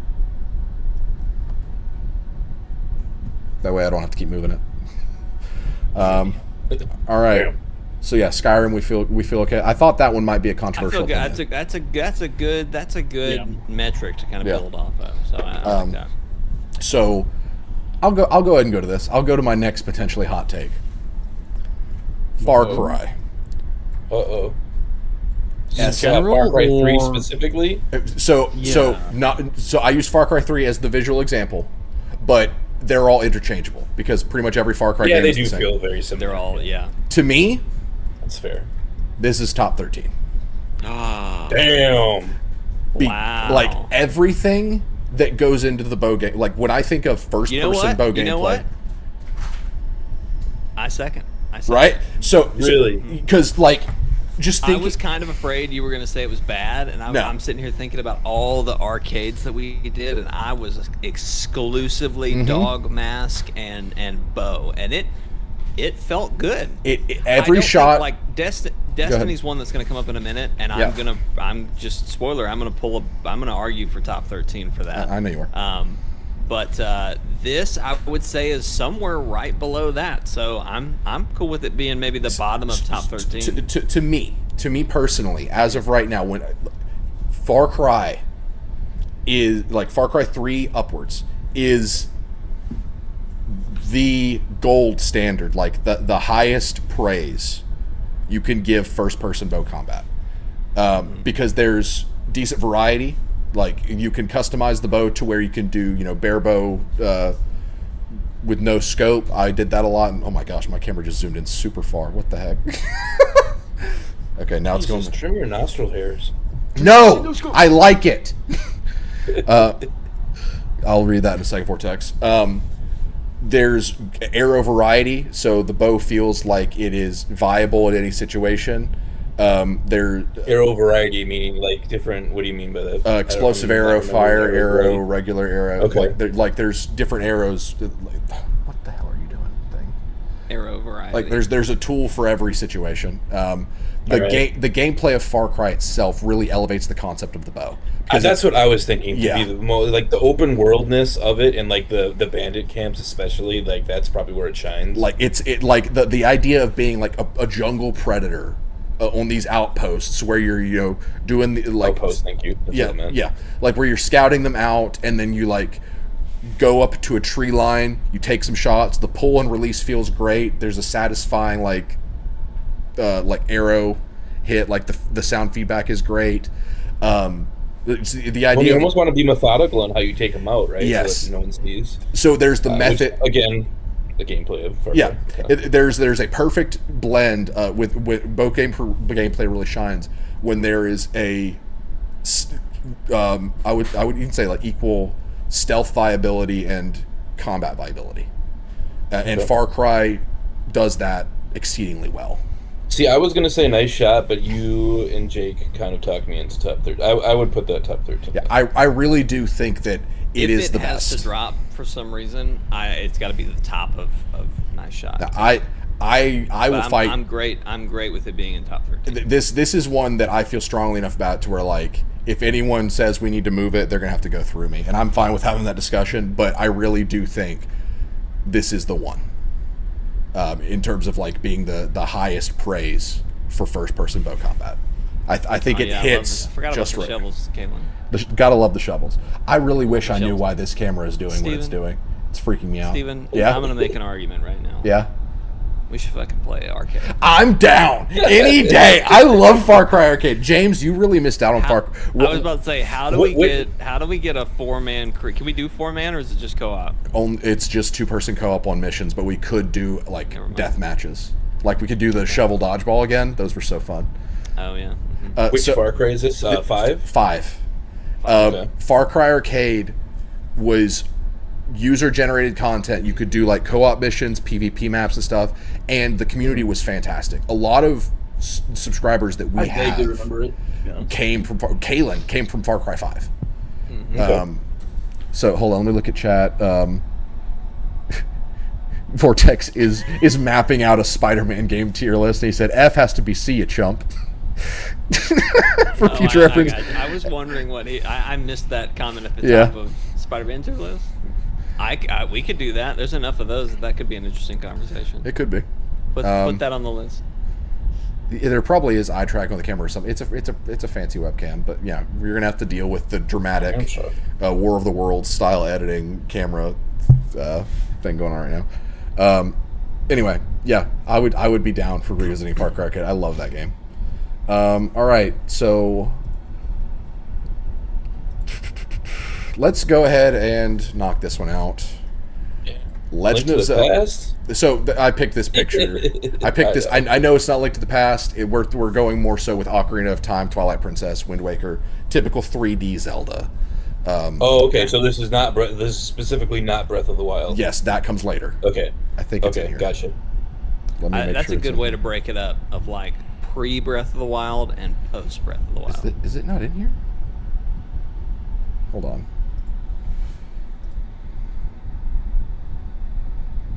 For the thumbnail, I tried to put when you think of like Breath of the Wild, Link shooting the bow, I tried to get that picture in the thumbnail, and I could not find a PNG or a JPEG to save my life. It just drive me crazy. I don't know what a WPEG, I don't know what you call it. WIP, whatever that thing. Something like that. Yeah. I hate it when I find something I like. I'm like, oh, this is it. Great. That and download. the WebP file. WebP, I think is what it is. Yeah.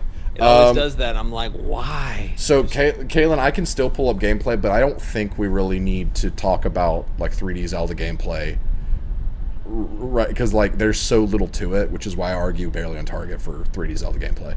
It's kind of the Shadow of the Colossus thing. It's there. Like, it's used more for puzzle solving than it is for like actual combat. There's not a lot to it. How far are we taking this? This is all the way up to Twilight Princess? I would say this is all the way to Twilight Princess. I never played Skyward Sword, so I have no input on that.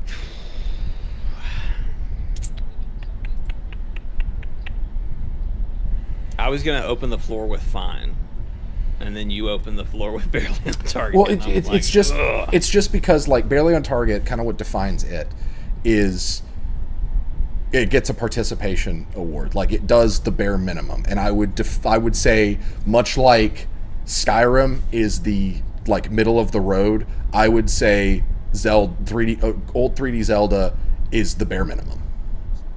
Like, you can shoot arrows, they arc a little bit, there's a shot count, there's a draw and release, but your draw doesn't really affect distance. Like, you aim with, like, it's literally the least you can do with all of the mechanics in a bow are what you have in 3D Zelda. Yeah, I'm just thinking about how in Twilight Princess, there were lots of, like, you were riding on horseback, shooting enemies behind you. There was a mission where you went to go, I think, rescue a cat or something. I'm a little fuzzy, but you basically do a Western, like, high noon, and like you take back the town kind of thing, but it's with the bow. So but how much of that was elevated by the bow gameplay and not just the fact that it was really, like, it was a good moment that happened to utilize the bow. A set piece moment, maybe? Yeah, set piece moment. Well, yeah, some set piece moments. I mean, I think we're on a really, really thin line about what does that mean. But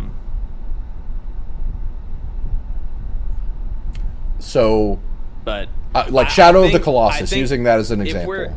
If we're looking at what I can level with is, if we're looking at this block of pre-Zelda or pre-Breath of the Wild and post-Breath of the Wild, there's more barely on target in the pre-Breath of the Wild than there is fine or anything higher than that. So I think with that in mind, I can, like, we want to talk about, like, some of the older Breath of the Wild Legend of Zelda games. It absolutely is what you're talking about, of just, it's a tool. You use it when you needed that tool, and then don't use it for anything else.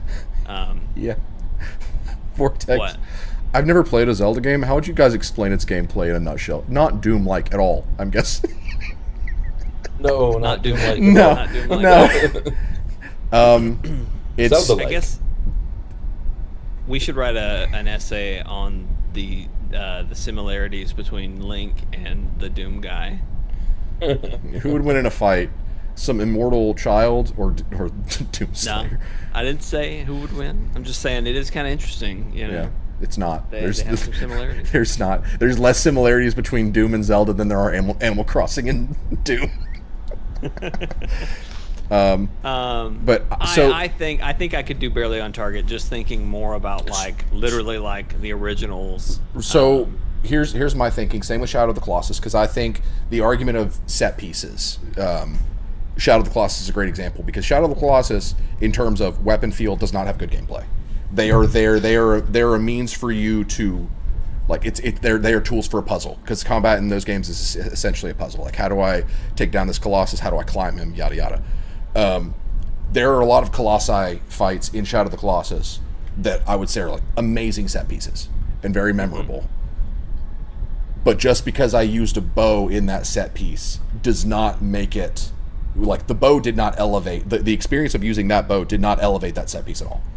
But well, here again, I could argue that Twilight, like, if we were talking about Twilight Princess specifically, and even Wind Waker, I would make an argument for it. It would they would be higher up on this list. I think they're all the same.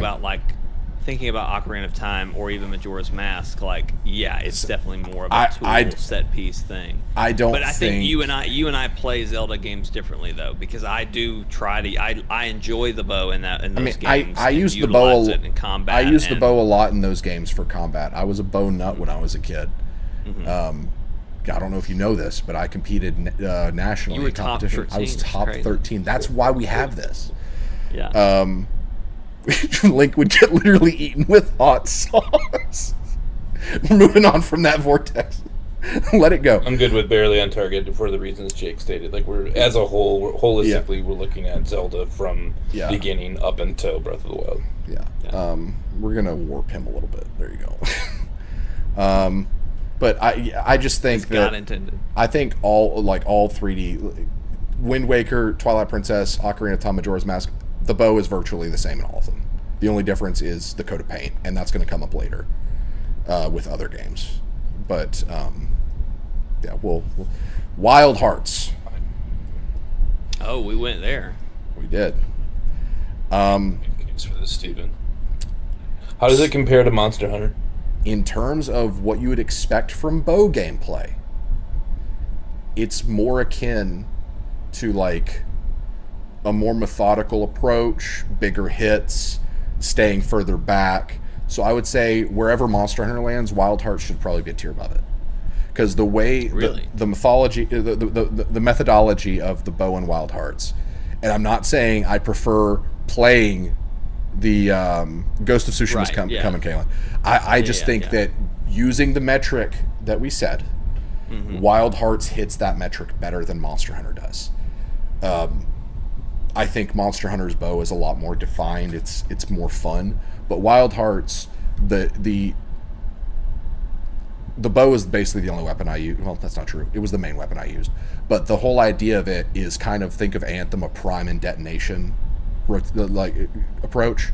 There's two stances with the bow. There's the priming stance where you stick arrows into the monster and you shoot it sideways, and then there's the detonation stance, which is where you do your hard hits, and the more prime arrows you have attached, the bigger the hits happen. So it's more of like forward thinking while also shooting for specific targets to do part breaks, all that kind of stuff. So it is that more like approach, like patient approach, and the bow in Monster Hunter is the exact opposite of patient approach. But fine or barely on target? Fine. I was gonna say fine or nice shot. It's not nice shot. Okay, well let's stick with fine. I think it's probably high fine. I'll put it in the middle of fine. Just so you know, you got me for 55 more minutes. And then Borderlands 4 unlocks. Yeah. So I'm Audi 5000 for... Alright. Tomb Raider. Oh, man, I'm glad I do. This. I didn't think about this. I do really like the bow in Tomb Raider. I use the bow a lot in Tomb Raider games. Yeah. In terms of the third person, like again, a lot of games, Remnant 2, God of War Ragnarok, I assume, based on how it was described to me, Red Dead, Last of Us 2, a lot of them feel very similar to where you have to get into the minutiae of them, but I would argue that Tomb Raider is one of the best out of that group. I would too. I'm sort of thinking top of nice shot. I don't know that I want to put it in top 13, but I wonder if at the end of this we have to look back and say, should this be pushed to top 13? I think...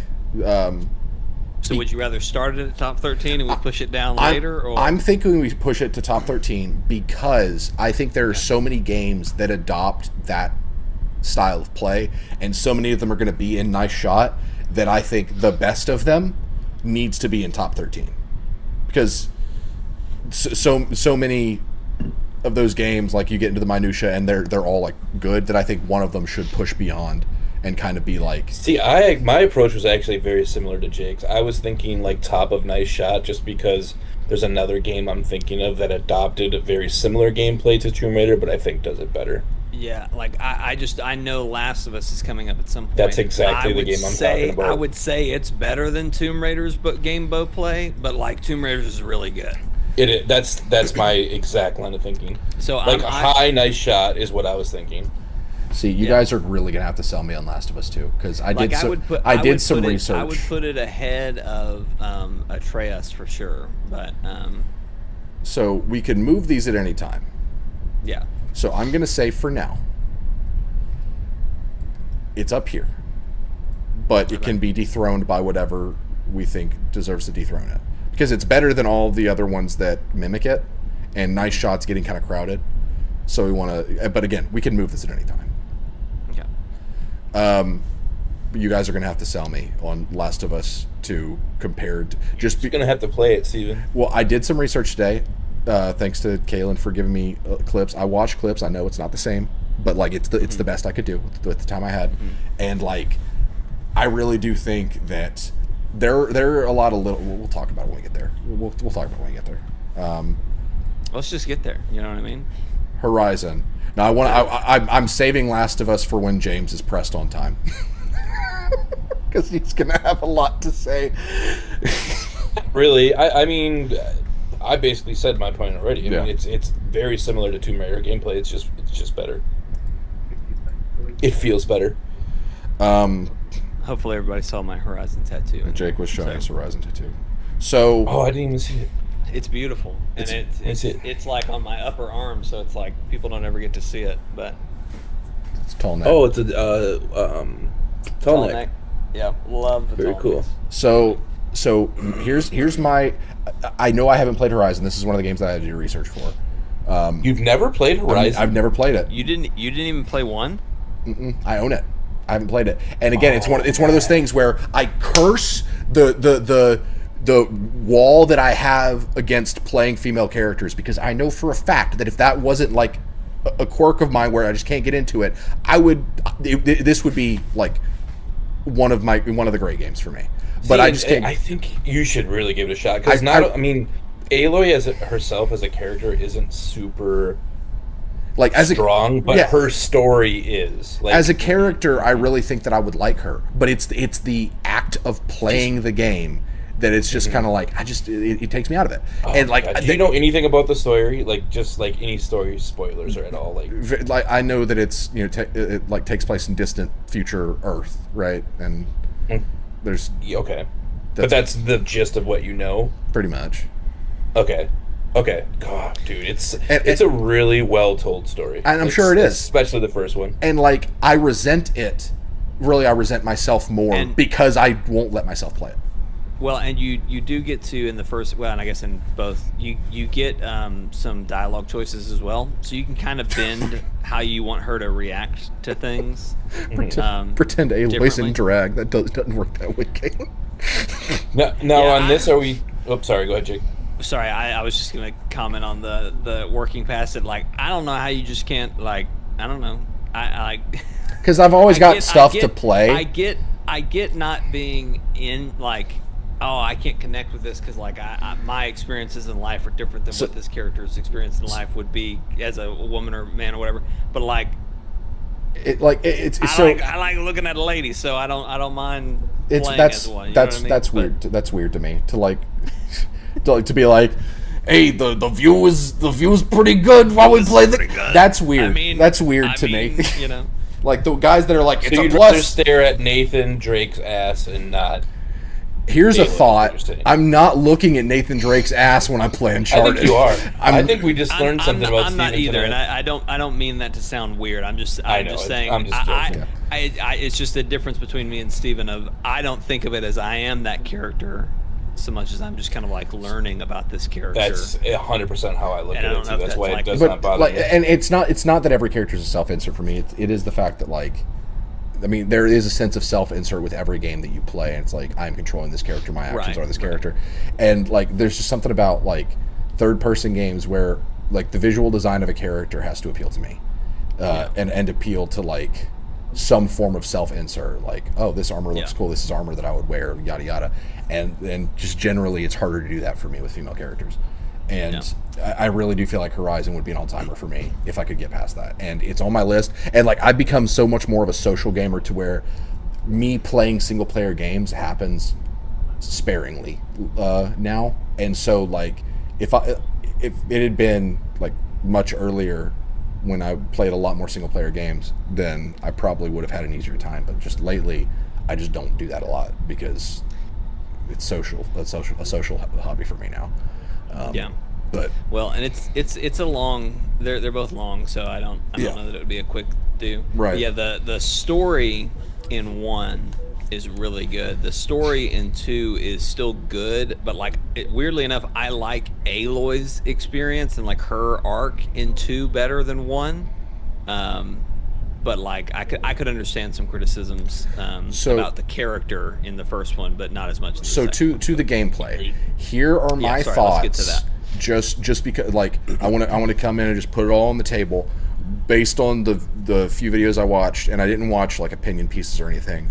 I just watched gameplay of like fighting the monsters and everything, and it seemed to me, these are just my thoughts, that the combat is really good, like really cool, but the bow is simply a piece of what makes the combat really good. The bow is not the star of the show. It is one of your tools. Because like what I was watching, guy was using like traps and like a net gun or a spear gun or something. Like he was swapping between a lot of different things, and the bow was there. And it's like, in terms of like, I would say if you were to have the 3 Monster Hunter games, they'd be Horizon, Wild Hearts, Monster Hunter. Horizon would be at the top of those 3 in terms of bow gameplay. But I would not necessarily put it to the level of some of these other third-person games that implement a more traditional style of combat. Because they don't hit with that metric quite as well. I could be proven wrong. That's just my thoughts going into this. So, discuss. Is that the VR title, Kalen? I never played the VR title. I think it is. I would make the argument, Steven, because I hear what you're saying, and yes, you are right, but I would almost make the argument that the bow is the weapon, and everything else you mentioned are the tools. So, because you have like the rope caster, which is something that shoots like a rope in, and it helps hold the thing still. There are lots of traps that you use that are usually like either literally trapping to like hold still, or setting some sort of elemental effect or something of that sort, corrosive effect or something. But then the bow is the bow is when you pull out your gun essentially and are like, okay, we're doing damage now. What are we doing? Or breaking off pieces, breaking off pieces, that sort of thing. I did all that other stuff, with the exception of maybe 1 or 2 other things. Like those are all things to either slow down, add an effect, do whatever, so that when you pull out your bow, it hurts. Right. So, but yeah, just because we read the metric at the top, but because this is one of those games that I know like people think very highly of the combat, but we're getting into, we're going to have this conversation with Monster Hunter, like I was saying. So I think go into the metric for a game like this that has great combat, but you really have to look at the grading scale we are using to grade it. Let's read it, and I'm gonna like refer to you guys to see how you would place it according to this metric. Bow type weapon graded heavily based on pull and release feedback. Impact, so I would say like how it feels to actually hit something. Let me just stop and say, with pull and release, I'm pretty sure, and I'm a little fuzzy now, but I'm pretty sure there's a like perfect shot.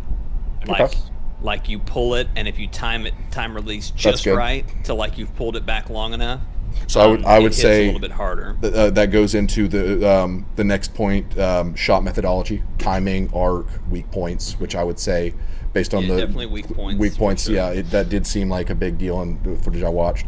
All within the context of their game. Additionally graded to a lesser degree on weapon design, style, flair, variety. Lots of cool ones. I know there are some smaller bows and then some bigger bows, if I remember correctly. Yeah, like hunter bow, and they do different things. Well, and even beyond, like, you kind of have 2 classes of bow. You have lots of different versions of those classes that have different arrow types that come with them. So like you have a lot of elemental stuff, fire, ice, corrosion, whatever. Okay. But then you also have some that are like piercing rounds, or you have some that are, maybe that was parts. Yeah, you have some that are like really good at breaking off parts, but maybe don't do as much damage or something like that. So there was a lot of arrow variety. Like we were talking about with Far Cry, the arrow variety, and like kind of how that. I mean, this game takes that out of town. Kalen, haptic feedback does not count. Console specific features, I would say, do not count towards this, unless if it is a console exclusive. Because I think another point where, sorry, Steven. No. I was done. I was going to say another point maybe we're not bringing up with Horizon, because the easy thing to see in Horizon is the monsters, but there are camps very similar to Far Cry that have humans in them that function very similarly. Stealth mechanics. Yes. And that's where you want the bow, and that's where you want like high piercing rounds, that sort of thing, like normal arrows to use on those guys. Get headshots, take them out, and move on. So okay. So where are you top guys? 13 for me. It's top 13 for you. Okay. I mean, this is one that I was like, you got to make sure it's there because it's a top for me. So I would start at top 13. So with Horizon, it's one that I don't see moving again because in terms of games within, I would say comparable games, it's probably the best one. Yeah. So I would say I would be okay with top 13 for or high. I just had a quick math of like the games that I want to argue for top 13, and I'd almost be willing to let all of them drop for this one to be up there. If you were to give it a numerical value, what would you give it? The bow gameplay specifically. Like, are we saying like out of 10? Yes, 10 points go. Okay, 10 points go. 1 is best. Wait, what 10 is best? 10 is best. Yes.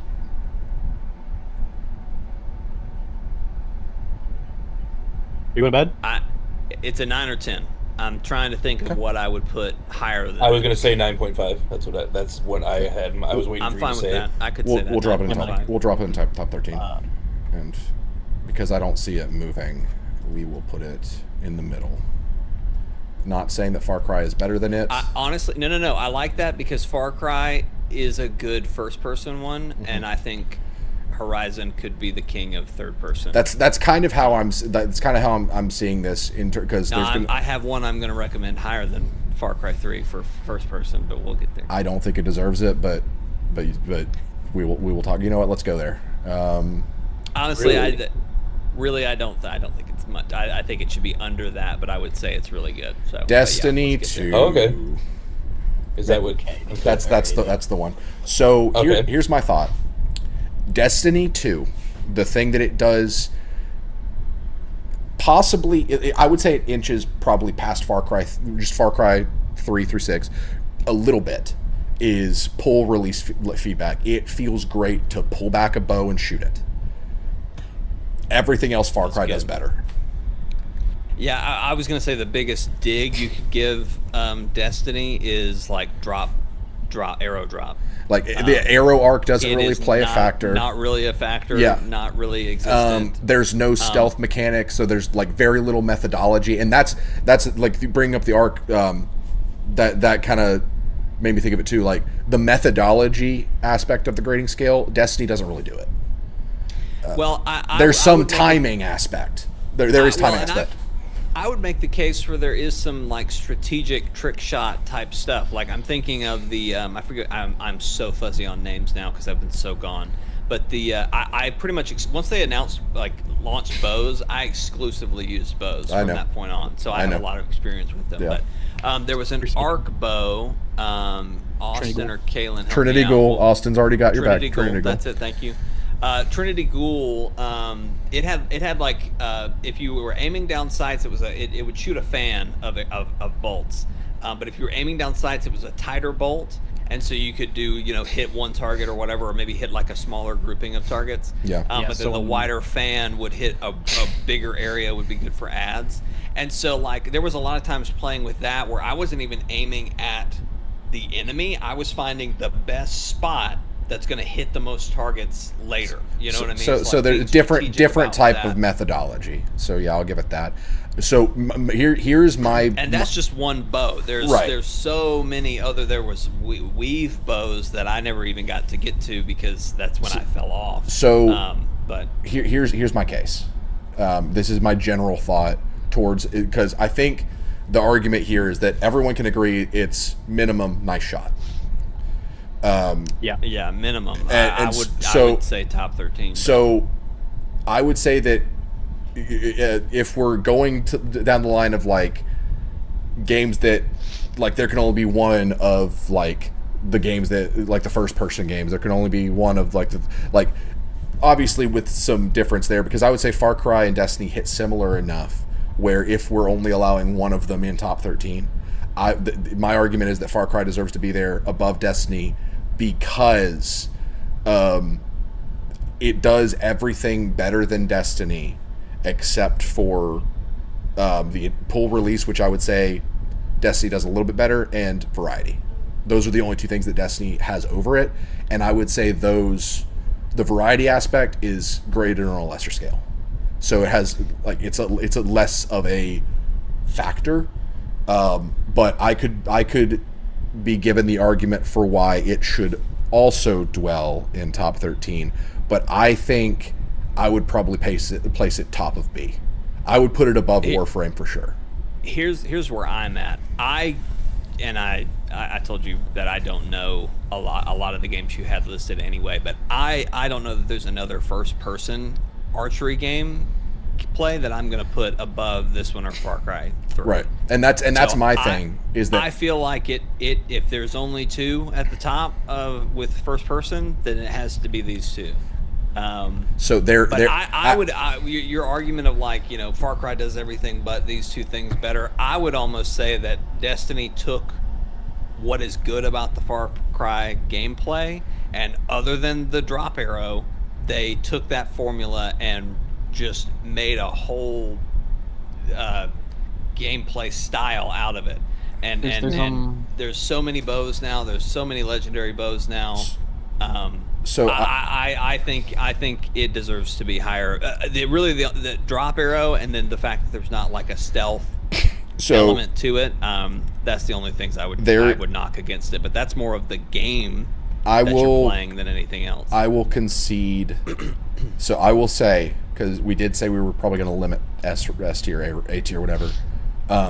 There is a game on here that I think is a better argument for it's closer to it than Far Cry. So here's what we'll do. Because this next one, we're gonna look at both of these at the same time, and this next one is either S or A or A or B. Crysis 3. You never played this one, Jake, but think of a lot of what goes into Far Cry gameplay, like open approach to combat. There's a lot of intel gathering. There's stealth mechanics, all of that, but you're Master Chief essentially. And you have this really cool techie compound bow that if I was to say there was one bow that feels the best to pull back, it might be the Crysis 3 bow. So I would say it's probably closer in comparison to Destiny. So one of these is going in A, one of these is going in B. And I think we should figure out which one that is. And because you haven't played Crysis 3, let me look it up real quick. Have James or Austin, have either of you played Crysis 3? No. All right. Played it when it came out, but it's been so long. I wasn't sure. I remembered it fondly, but then when I did the research today and looked things up and was watching, I was like, man, this looks sick. And I remember it very fondly. In terms of viability, it's very high because that's another thing about. Sorry, go ahead. Finish your thought. In Crysis, stealth is a big mechanic. Your suit can go stealth, but no weapon can fire while stealthed, unless if you have a suppressor on it. I think if you do that, it drains your stealth faster. The bow can be fired in stealth, so it makes you a stealth god essentially. The design of the bow I think is super cool. It's got essentially a mag. That casing dispenses the arrows. The pull feels really chunky. The arrows, when it hits them, makes them fly back like Warframe. That was not long at all. That guy shot one arrow and said that was gameplay. And he was invisible, so you couldn't even see the draw. Here we go. I watched this one earlier. I think some of this, I don't know if this is gameplay, but the gameplay that I watched earlier was close enough. But here, let's go to the actual, because he does, here. But the design is just super cool. It does see that pull? It looks just heavy. It feels heavy. I I think there's different types of arrows. It just like I really do think in terms of pull release, this might be my favorite. Yeah. But so some of the things you're arguing though, like about viability. I'm not saying it's above Destiny in viability, because I would say they're equal. Well, Destiny probably would exceed it. Well, you were just mentioning like the bow looks cool too. I'm like, well, Destiny has like which is 15 really cool looking bows. So which is why I'm like I think they're comparable. That's not what you're arguing. You're arguing the pullback is. Yeah, I'm arguing that there are things that Destiny does better than this, and this does things better. Right yeah, you never heard of the saw bow? But I just think that again, if I'm happy to let it go in nice shot, but I don't know that I would put it above. Here's my argument. Again, the big part of where did it go? Okay. Vortex. I was gonna when that first trailer or video that Steven showed started playing. I was gonna be like, comrade, take this bow. Do that. So, a big part of the metric is within the context of the game that they take place in. And I would say in Crysis 3, the bow, in terms of its viability, is really high. Because, again, you being able to shoot it while stealthed. All right, Sailor's awake. I gotta walk away.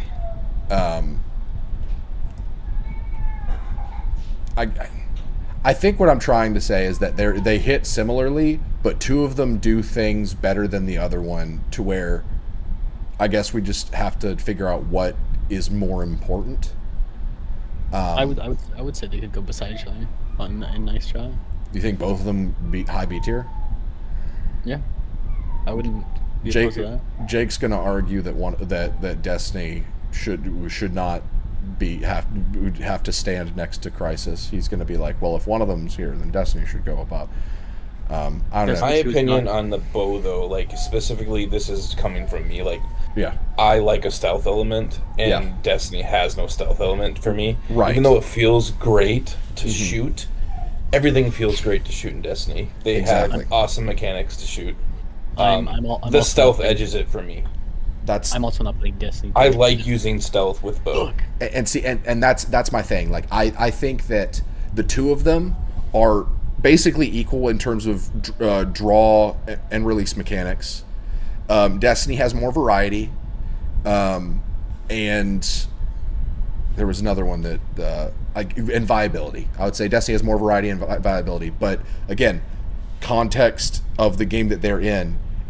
And with Crysis being big on, like, it has the advantage of being a Far Cry style game of free to approach situations as you will, and I think that edges it out. Because the bow being Don't disagree. Yeah, the bow being such a viable tool in and out of combat, like in stealth and in open firefights, games that feature that sort of gameplay, they are more equipped to have great bow gameplay.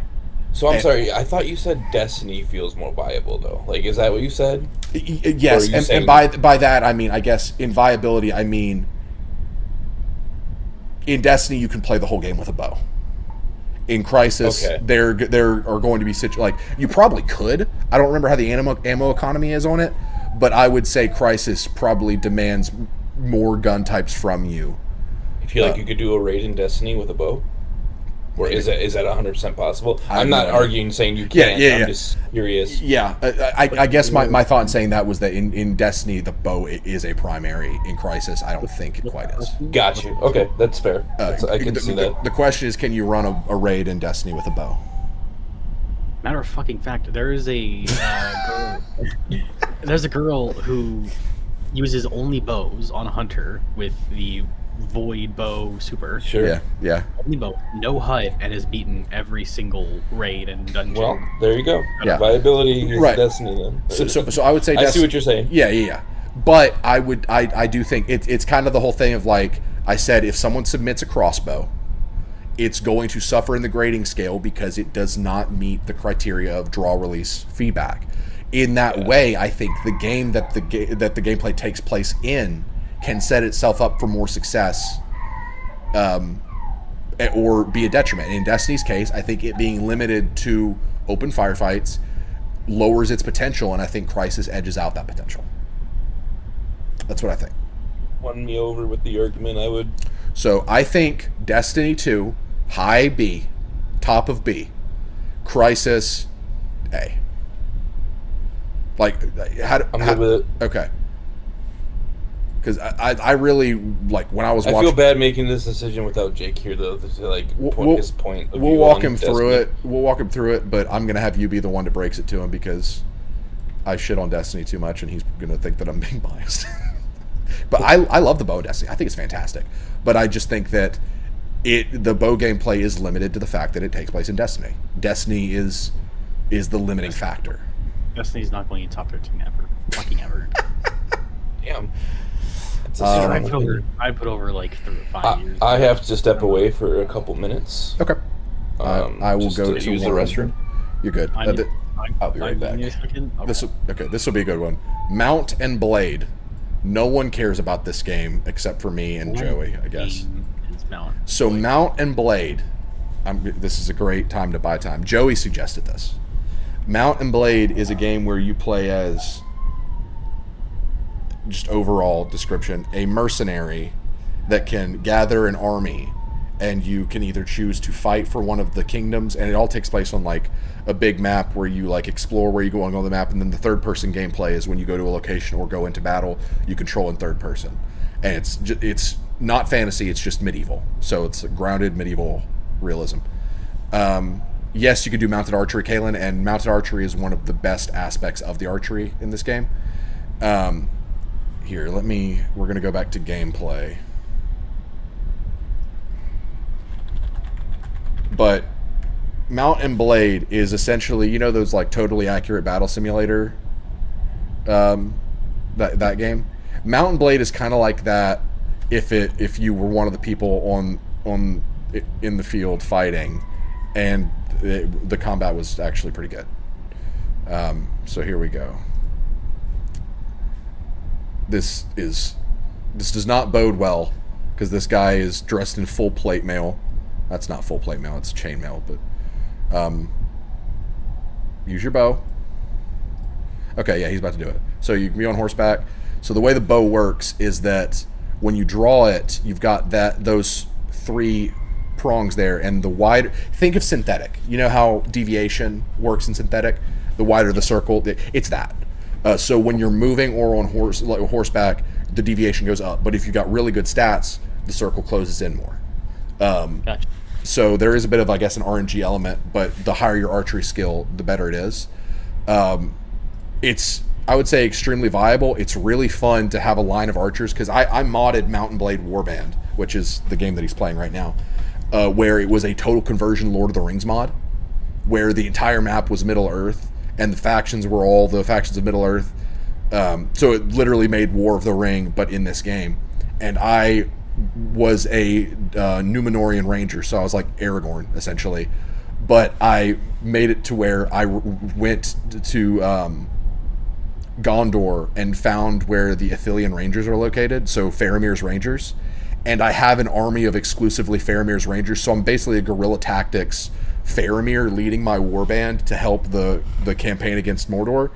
And so whenever I go into battle, it spawns everybody in. It's just me and like 64 cloaked, masked rangers, and we form an archer line, and we just pepper the enemy before they can even get to us.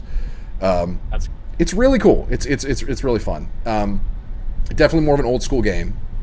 But in terms of where I'd place it, I would say it's C tier. It's fine, because it's very viable. There is some nuance to it. The horse archery is fun, but like it doesn't really like the feel of the bow itself is just okay. So I would say fine. High fine, says Kalen. You know what? Yeah. I'm going to put it above Skyrim. Because I do think that it's more engaging than Skyrim's bow gameplay. We have 32 views, 6 concurrent, but 32 total views is pretty good for us. How's audio? Sorry, there's been a lot of chats. I haven't even looked at chat. Vortex, Destiny has a bow just to have a bow, while Crysis uses it for one of its main purposes. So that should be a massive boost, in my opinion. Exactly. I agree with that. Like, Destiny knew that Destiny was not built around the idea of the bow. Crysis 3 was. 100%. Audio's good, thank you. Bring something down from S tier. I think Tomb Raider is probably going to drop because I think they're going to make a case for Last of Us 2 to be up there instead of Tomb Raider. And I don't think I'm going to be able to sway them, but I think Tomb Raider has better bow gameplay than Last of Us 2 personally, based on what I've seen. I think Last of Us 2 is just prettier. And I think that does a lot of the heavy lifting, is that Last of Us is a really good looking game. Yeah. But yep. Man, if this was crossbows. Crossbows are fun too, though. I really like crossbows. Oh yeah, absolutely. Let's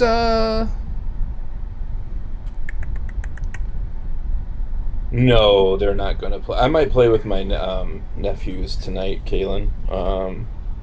But that's not something that I don't think Steven's getting Borderlands 4 right off the rip. I could see myself getting it. You're good, Jake. Do what you gotta do. I could get myself getting Borderlands once they've done like a definitive edition or whatever. Really, that long down the road? Yeah, like, damn. Jake, I'm sorry, but although it's a good bow, like a really good bow. So it's Destiny. I'm not happy Destiny ended up in B. He's in the chat. So great. Vortex summarized why really well. He said Destiny has a bow just to have a bow, while Crysis used it for one of its main purposes. So that should edge it out. Basically, being Crysis has a lot of gameplay, like more of a gameplay sandbox, whereas Destiny is very one note. And while they both feel comparably really good to use, like they're very close to one another, Crysis just simply has more. It gives the bow more room to breathe. Like, it has more that you can do with it. It's a stealth tool as well. You're wrong, Jake. I'm sorry, but that's a wrong opinion. Destiny was not built around the bow. Crysis 3 was. Destiny did a great job implementing a bow into the game that was already there, but because Destiny was not designed with the strengths of a bow type weapon in mind, it suffers from that. But okay. It's high B tier. Like, I think that's fair. It's got a good marking. Yeah. Right. What? Oh, what? Destiny 2 should bump Womb Raider. No. Womb Raider. Yeah. I don't know if it was just a... No, because the T isn't super close to the W. Vortex just hit Jake with the dad version of go put the fries in the bag. Go get the bottle, Jake. No, Jake, those aren't slim points. I would say that the things that Crysis and Destiny do better than one another are the slim points. But since context of the game that they take place in, there's just simply more to bow-based gameplay in Crysis than there is in Destiny. That's the consensus. The thing that edges it for me is the stealth element. I said I put more weight on stealth for bow because that's how I use it. I would say a core tenet of stealth games or of bow gameplay is, I would say stealth is not necessarily a core tenet, but it's something that for me it is. Yeah. At least it's that's the only thing. I'm getting some water.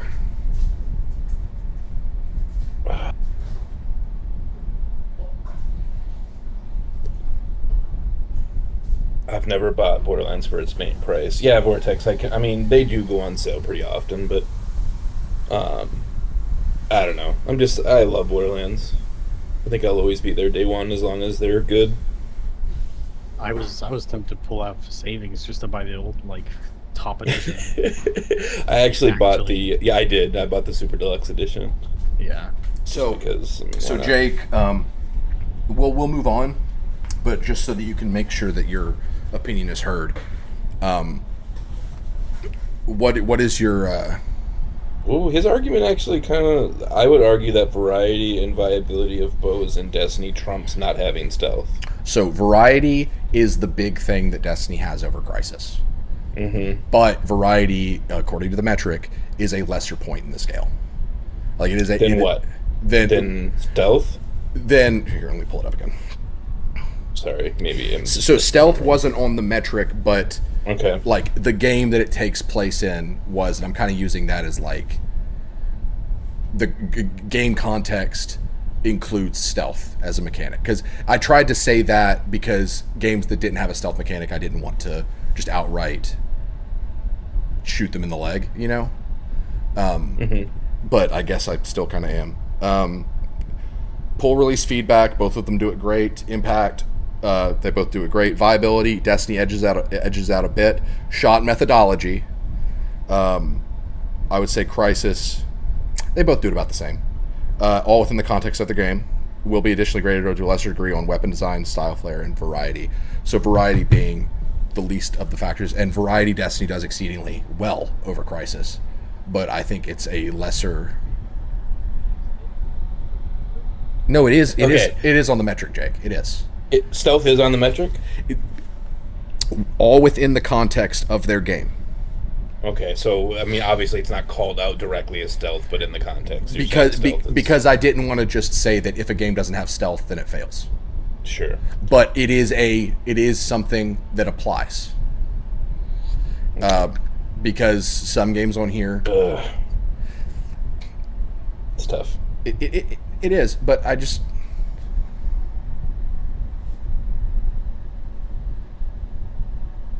So by that metric you just went through, Crisis was never higher. It is because the stealth edges it out. I mean, you could even say that if we're going with variety as an example, like you could say that gameplay variety counts, so you could make that stealth, I guess. So Destiny has a lot of bows to choose from. Crisis has variety in approaches with the weapon. Does it have more than one bow in Crisis? Just out of curiosity, no. Or is it just that bow? They went all in with the Predator bow. Yes. Okay, gotcha. Just curious. So these shot zooms and pans are killing me. It does. It is moving quite a bit here. I'm aware of that, Jake, but I think they're close enough to where we've all agreed that the main thing that Destiny has over Crisis is variety. That is the main thing, because there are a lot of bows to choose from in Destiny.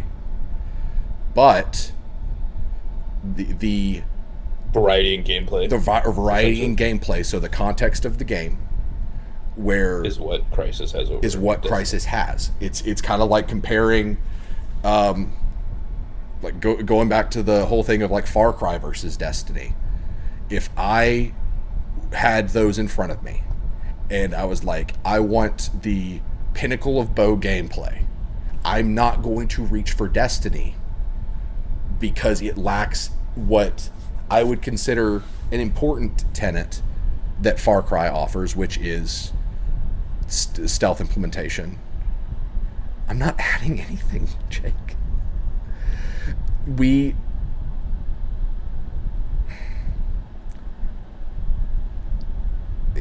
Help me. Like, am I explaining this poorly?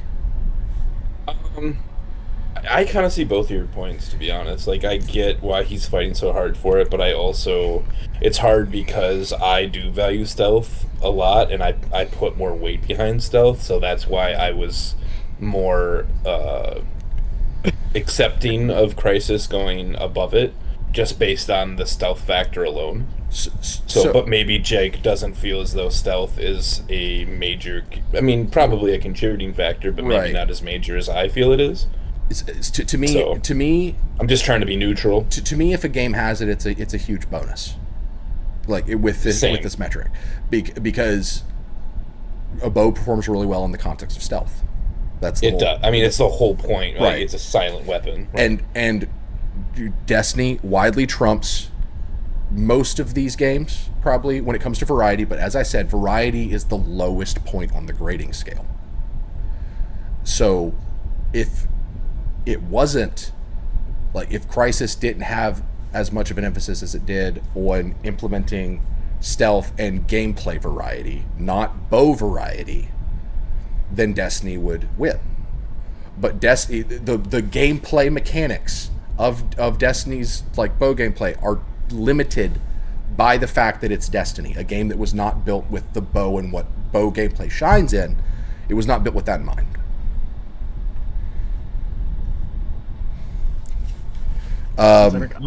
Sure. How many hours do I have in my game?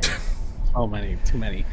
So the problem that has occurred Here. with Destiny, like, We haven't implemented this yet. Jake, how do I even do polls?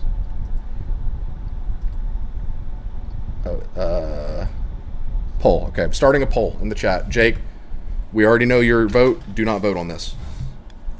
None of us vote. Yeah, none of us are voting. Austin, you as well. Crysis 3 or Destiny 2 bow gameplay. Crysis. This is what the polls are for. You're comparing a story game versus a game like Destiny, so it won't equal anything. Honestly, I think that's also a good point. Well, but again, it's the bow gameplay itself, and yeah, I get it, but like the importance of it in a single-player story-driven game versus a game like Destiny is going to be a difference. But again, that's the whole disadvantage of Destiny being a limiting factor. I mean, obviously, they're not apples to apples, right? They're not. Yeah, they're not. Jake's logged into 6 accounts. so I want to talk. But I could also about see that point. variety. What, Austin? I want to talk about variety. Destiny has so much variety, and the variety of bows give you even more. So that's part of the. There's also a problem with that, because if you're thinking about bows in total, there's 8 people watching both of them get 4. Are you kidding me? That's where we're at. Oh my god. Yeah, there's 8 people watching, I think, or maybe 10 now. It looks like there's 10. Okay, but still, 5-5 could still. When it comes to Destiny's variety, Jake, unfortunately now, it's to the point where legendary bows aren't useful unless you find a specific role. Austin, you just told me that a girl can do every single raid with a bow, so I don't know if that holds weight. But is it? Yeah, hold on. I gotta figure out which streamer it is, because I'm pretty sure. Which I mean that's not to say like everyone can use it, so it's viable. Like I mean, maybe she's just really good with the bow, but Jake, the point is you're putting too much weight on the variety of bows. Like that is a factor. Destiny does it very well, but it is the least factor in order of mention. It is the smallest factor on the grade point scale. According to the criteria we're using. According to the criteria we're using. If we've got a problem with the criteria, then I can change it. But I think it's fair, and I asked ahead of time, are we good with this? Okay, we got 5 votes, which sounds great because it's an odd number. I think maybe we should close it there. I think Jake's using the... No, he's not. We had a spike in viewership. Well, he may be watching, but that doesn't mean he voted. I mean, I could just make it to where they both appear in Nice Shot. Piss off everybody, right? I'm just curious where people land on this. I'm playing Sammy Cat. It was the streamer battle who did the master bow. Are we seeing where's the poll results? I have no idea. I don't think I can see. I don't even think it shows it. It doesn't. Well, how the hell do you know who won the poll then? You meant like the percentages at 60-40. Oh, 60-40 for what? Destiny 2 in favor of Destiny 2. Okay. Whatever. Right. I think Like, look, I'm here to serve, but I think there was a misconstrual of what, like, how the grading works. But to my discredit, I think we kind of got to the topic of stealth, and it wasn't in the grading metric outright because I didn't want games that don't have stealth, of which there's a good few, to have basically a shot leg. But I do think games that have it have a huge advantage.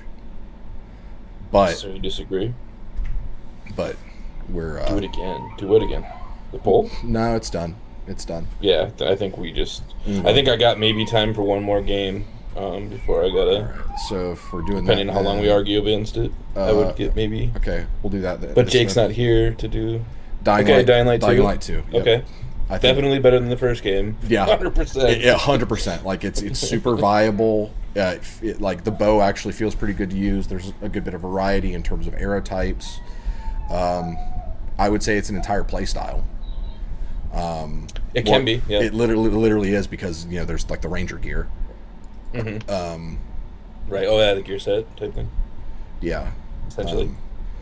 But I mean, I think it's definitely below like something like Crysis 3, but I wouldn't be opposed to it being in Nice Shot. Like I would think low Nice Shot. I was thinking the dead end of Nice Shot or high end Fine. I think it's like, is it better than? It's definitely better than Killing Floor from what I've seen of Killing Floor. It is. I think the context of the game is important here, because while there is no stealth in Dying Light 3, all the vantage points and movement that comes into play in Dying Light 3 gives it an advantage. It is more designed for the bow in mind. Dying Light 2 was literally built with the bow in mind. Yep, I would say highest tier of Fine or lowest tier of Nice Shot. I'm good with either. I think low Nice Shot. Running out of room. We're going to have to start demoting some stuff.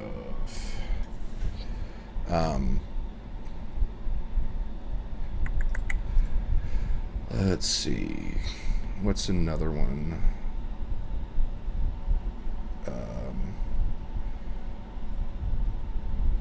Just remember, Jake, you used a lot of your good graces to get Destiny in S tier, and Breath of the Wild's not on the table yet. Just remember that. We did a poll, mister. The audience we did. Spoke. The vote was rigged. Votes from Russia. You know that whole bit. Red Dead 2. Okay. So I've played Red Dead 2, but I've never used the bow in it. So someone's going to have to explain to me the importance. I used it a little bit. It was fine. I think within the context of the game, there's just not really a reason outside of it being quiet to use the bow over other guns. Well, in the guns, okay, and that's how, actually I was going to make a horrible argument, so I'm not even going to finish that. But see, I don't know. I would argue, Jake, but we'll get there, that Breath of the Wild doesn't even deserve to be a Nice Shot, but that's just me. Damn. Yeah, I think it would be high tier Fine. He thinks Red Dead Redemption 2 is fine. I think it's probably fine. It's like serviceable, good, but just nothing doesn't really do anything special. I think mid tier Fine. I'm fair with it. Like I'm fine with it, I think, is what I meant to say, and I think I said I'm fair with it. I can't speak. I think Borderlands 4 is creeping into my soul. Yeah. I got maybe one more game, then I gotta head out. You played AC Origins, right? I have played AC Origins. Then you will be helpful here. AC Origins. I have not beaten it. I've played it. Okay. I wanted to include an Assassin's Creed game, and it seemed like the one that put the most. I agree. It did. I think it did too. I loved its marriage of stealth. I mean, it's very Far Cry 3 in a sense. Just not. I mean, it's been a while since I played it, but I do remember loving using the bow, and I used it a lot. Yeah, I was about to bring that up. I know up, there's Kalen. different bow types that kind of... I really liked that, how there's like a rapid-fire bow, there's like a long-range bow or whatever. Like they kind of replace like categories of a gun almost, like a submachine gun, shotgun, and a sniper rifle. That's kind of what it felt like. And I really liked that. I liked it too. I actually really like Assassin's Creed Origins. I would say no lower than Nice Shot for me. I think so too. I don't know if I put it above Far Cry 3 for the specific, or excuse me, Crysis 3, just based on the stealth. But I think it's definitely above Warframe. Okay. So I would sandwich it in between there, to be honest. Here's what I'm going to do. I'm going to move Torque Bow, because I think Torque Bow is getting a lot of... competition. I think its design is carrying it, so it needs to drop. A little bit. Yeah, I'm okay with that. Yeah, and then we drop Warframe down 1 and put this guy here. Sweet. I'm good with it. And see, I'm sorry to leave in the middle of a podcast here, but sorry, did you want to finish your thought? I feel weird about Warframe being this low before Destiny, because I would say that they're comparable. They're comparable. Like, the shot feel in Destiny, I would say, is a lot better, and that is the highest point on the metric, but I think they do things similar enough. But I also... Well, you could maybe swap, because it is first person, maybe look at it that way. You could swap Warframe and Origins based on perspective. They're both third person. Oh, that's right. Warframe is third person. Mm-hmm. What am I thinking? Yeah. I'm just being dumb. Yeah, actually, then, no. I would put AC above it. But, I mean, again, this is me not playing a lot of Warframe, so I feel... Yeah.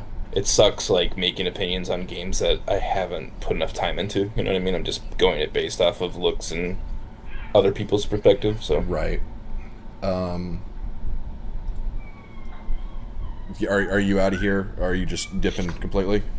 Yeah, unfortunately, I think my nephews are going to be waiting for me, so I should probably join them. But it was really fun to just you were very argue our points. You were very helpful. I'll let you in when we do one of these again. Sounds good. And we'll still be here for probably at least another 30 minutes. Okay. Well, have fun. I'm excited to see how it shakes out. Yeah, I'll send you the final results. Sounds good. Have a good night, guys. See ya. Enjoy it. See ya. Here's one we can all agree on. This is a breath of fresh air that I think we all need. Minecraft. It's going in Not Even Jake. Yeah. There you go. Hey, Crane and Steve are going to shoot each other and kill each other.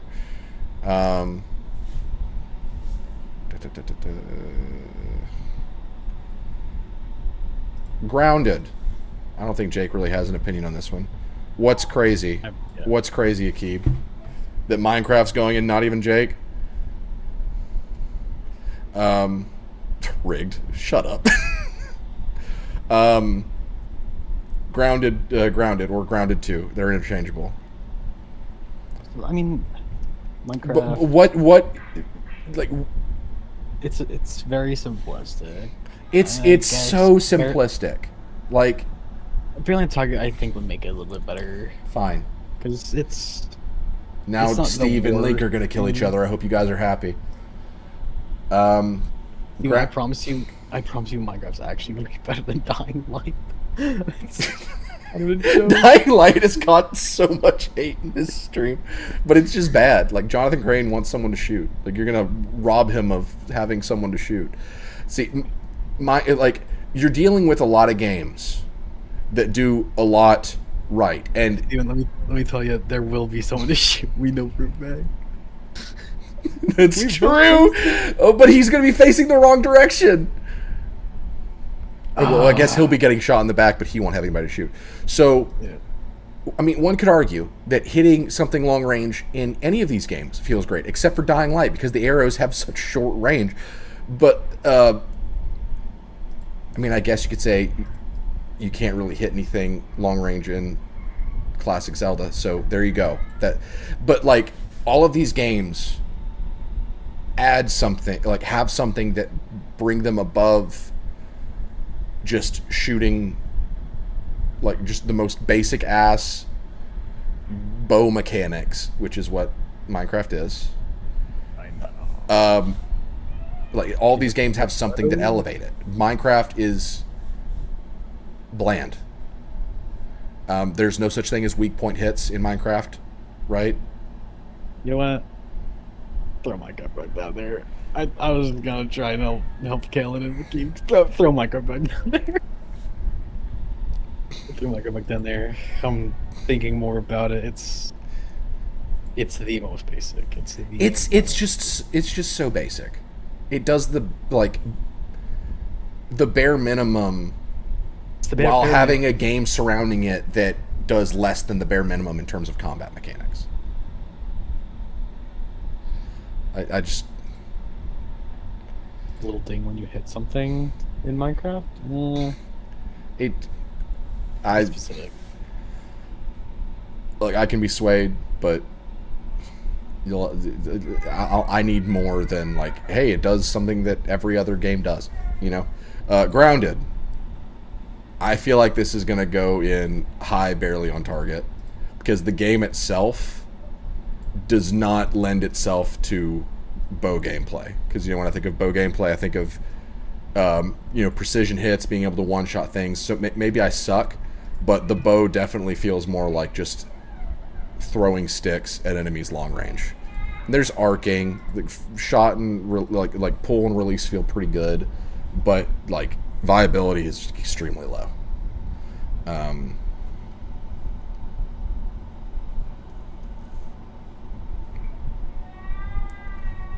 See, all I see in that vortex is that you're saying you can buff it because there's not a lot of options. Which just tells me more that like it's really simplistic, you know. And also the thing is, once you're at a certain point in Minecraft, you can just get the crossbow, and that kind of trumps over the. Didn't even know there was a crossbow. Yeah, there's a crossbow. You can shoot fireworks out of the crossbow as well. So that sounds like. Is that Peter that time? No, that's Selah. Okay. Peter's literally sleeping in bed with his hands behind his head, just vibing. He does that sometimes. But like, if there's something that's just better than it in every way that is not a bow, then that knocks against it in viability. Hey, I'm gonna mute Jake. Tell me when he's back. Just so that we don't, because I feel like we're spying on him. I don't like that. Yeah. So, am I making sense though? With, oh shoot, the hell?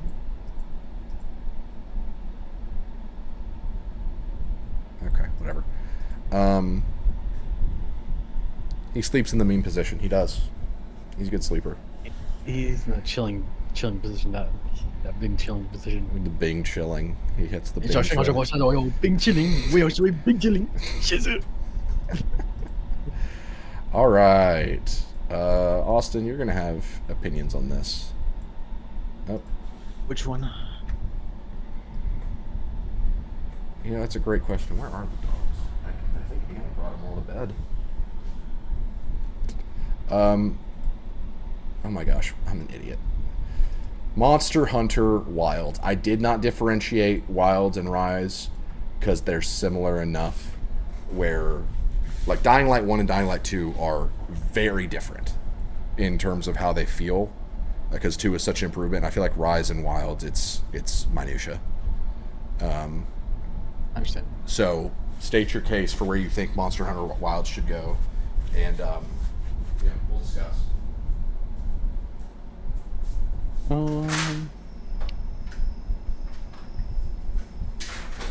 Keep in mind the criteria that we've been using. Yeah, A, B, C, D, F. No, I mean the metric. Oh shit! What's the metric again?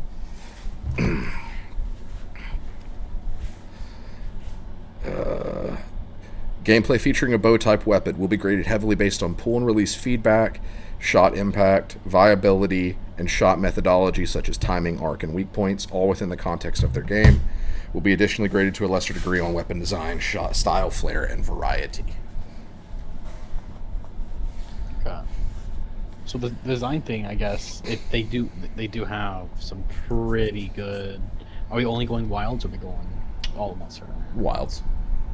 That's okay. Well, There are some really cool bows out there, so that's the thing. Like, yeah, style is a lesser metric, but it is. Yeah, it's. I just covered that one real quick. Yeah. Yeah. And here's my opinion, just to help you with what I'm thinking, and we may have talked about this a little bit. Playing the bow in Monster Hunter is great gameplay. It is not great bow gameplay because it's extremely short range. Again, there's no stealth mechanics, if that's a factor. So the game is very straightforward, which, do without what you will. There is a sense of timing and methodology, but it's in a different way, and arc and weak points don't play a factor. Like, weak points do, but to a lesser degree, to where it's like you're dealing damage that is, just a shot in the, like a drop in the bucket. Like, there's no, like, satisfying, like, precision kills and stuff like that most of these games feature. So a lot of what goes into Monster Hunter bow gameplay is antithetical to what works about a bow. So it's almost anti-bow gameplay in some ways. Yeah. Here's the thing. I don't want to put it in the same... Are we demoting stuff still? We can, yes. Please, I don't want to put it in the same bracket as Wild Hearts. My opinion. Okay, in your opinion, go ahead. Because Wild Hearts is a form of copy of Monster Hunter, right? Like, it's Wild Hearts. It's its own thing, but it's also... Yeah, but I would say that the form of Wild Hearts is a Monster Hunter clone, but the bow gameplay in Wild Hearts hits more to that metric, hits more to traditional bow gameplay, I think, than Monster Hunter does. Move the Wilds picture just a little bit more to the right. Not Wild Heart, but Wilds. Yeah. And Kalen, stealth, it is a factor in the metric, and this is what people aren't hearing me on, the game and the context of the weapon within the context of the game, that is in the metric. Yeah. So game context matters. Yeah.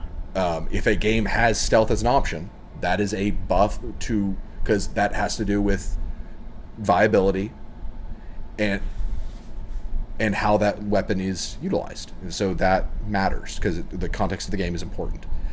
And I wouldn't count the one stealth attack you can do when you're first attacking. No, that's not stealth. That. I would not. Yeah, no. I would not count that. And like when a game does not feature stealth, and this is why I didn't say outright stealth. I said game context. When a game does not feature that, it does not suffer for it. But when compared to other games, like it elevates a game when it utilizes the different... Oh shoot, both kids are throwing up. Go ahead, Jake. Yeah. Checks out, yeah. All good. We'll finish it here. He's not going to be happy with where Breath of the Wild and Last of Us end up, but I may just not rank them since he's not here to defend them. I may. There's one more. There's one more I want to rank after this one. I want to put Wilds. I'll put beside Wild Hearts. To the left or to the right? Yeah. That's the thing, man. Like, I haven't played Wild Hearts. I can't. We really need to play it sometime. You'd like it. I've got it downloaded. I've got it downloaded on PlayStation. My PlayStation PS5. We need to play it. Yeah. It's a good game. It did a really solid effort at being Monster Hunter, but being its own thing as well. Yeah. What I'll personally say, due to bias before playing Wild Hearts, put it before Wild Hearts. So to the left of Wild Hearts. Okay. Right? Where that be? Or to the left. So better than Wild Hearts. Yeah, a little bit better than Wild Hearts. But if I like, I will try I think I'll try the bow first when we play Wild Hearts. It's good. It's my favorite weapon. And then I'll think about changing it. And I wouldn't say put it in front of Torque Bow. Torque Bow is pretty fucking cool. But I guess we're full. Yeah. once you go down, put Skyrim down. I'm dropping Red Dead down to barely on target. Okay. Again, because just like in the game that it's in, the bow feels less like a viable weapon and more like a tool utilized for hunting. Watch out, Arthur! Max is gonna get you. What? He's gonna put a tiny ass little thistle in your neck. I mean, we can do chat polls, Kalen, but chat polls are mainly for the purpose of when we have a tie. We're not doing it for the next game. That's for sure. No, but if someone calls for a chat poll, I will do a chat poll.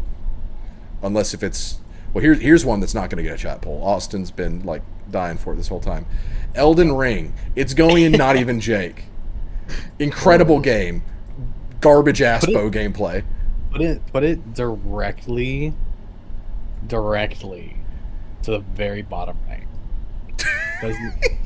Like, I would say it's worse than Dying Light, and Dying Light from that video we saw was horrible.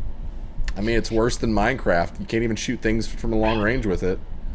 Yeah, like I love Elden Ring. It is a masterpiece. But I thought about doing marksman on I did. my convergence run. Yeah. Guess what? I don't think there were any new bow stuff. That is funny. That's really funny. And like, as I told you, convergence triples, not possibly quadruples, from what I played before, like just earlier. Yeah. In the year. Bows don't. One thing I will say, to Elden Ring's credit, cool bow design. The great bows are really cool. Firing a great bow is really neat because it's like this loud, powerful, like, you know. Too bad it does dick for anything, you know. Like it just doesn't do anything. It sucks. Yeah. So there are certain agile enemies I can simply move out of the way of it. Yep. Way of the bow. The Radagon can just smack the arrow out of the way, and any ranged magic he can do the same. When you shoot someone, anyone around you in vicinity will know you're there. Even if it instant kills the enemy, so there's no stealth. Yeah. Peak design on some of those. Have you seen Egon's bow? I have. I love Egon. Egon's my hero, and I haven't even played Shadow of the Erdtree. I friggin' love Egon. Dude, he's only one section of the game, and that's it. But he is peak hater. It's awesome. Dogma switch with Dragon's Dogma goes down there instead of no. Okay, you know what? We're here. Yeah. So Dragon's Dogma 1 Ranger. I don't think I can express this. Like I could show a Stop. What? That bow looks immaculate already. Yes. I don't even know if this is a Ranger, actually. I think this might actually be from Dragon's Dogma 2. It might be a Strider. But the great bows for the Ranger look sick. I'm going to pull up gameplay for this. That bow. It's pretty cool. I love the Ranger in Dragon's Dogma. Vortex, stay away from those, please. I don't want to know anything about it. The ending, that is insane.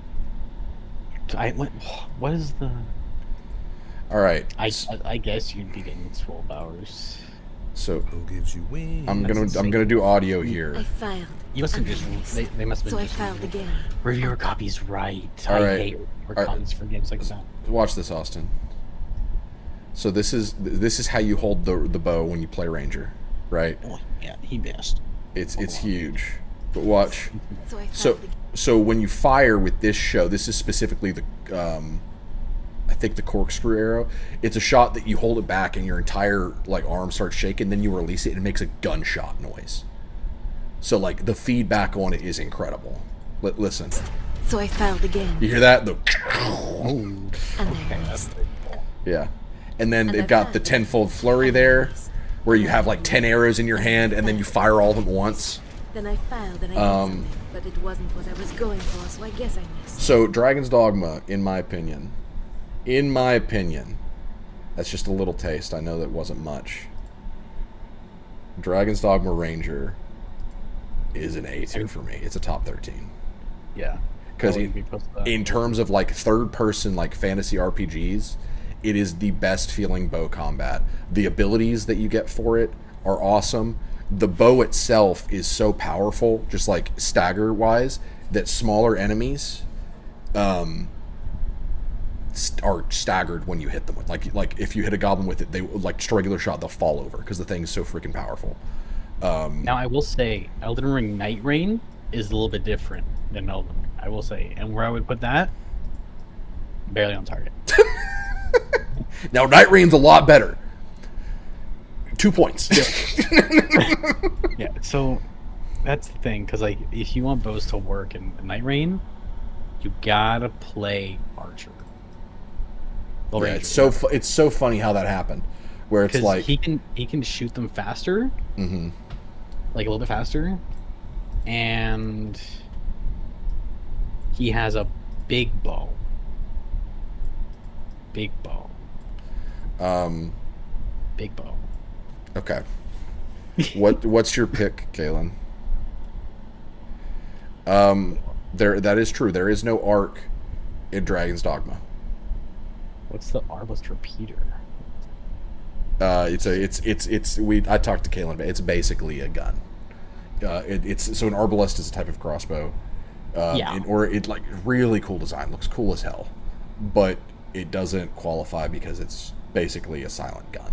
Like you could fire it in sequence like you would a semi-automatic weapon, and to me that that looks like that looks awesome, but it just doesn't qualify. It's awesome, but because it's got it's like a bullpup crossbow. It's like bullpup crossbow is an awesome name for something.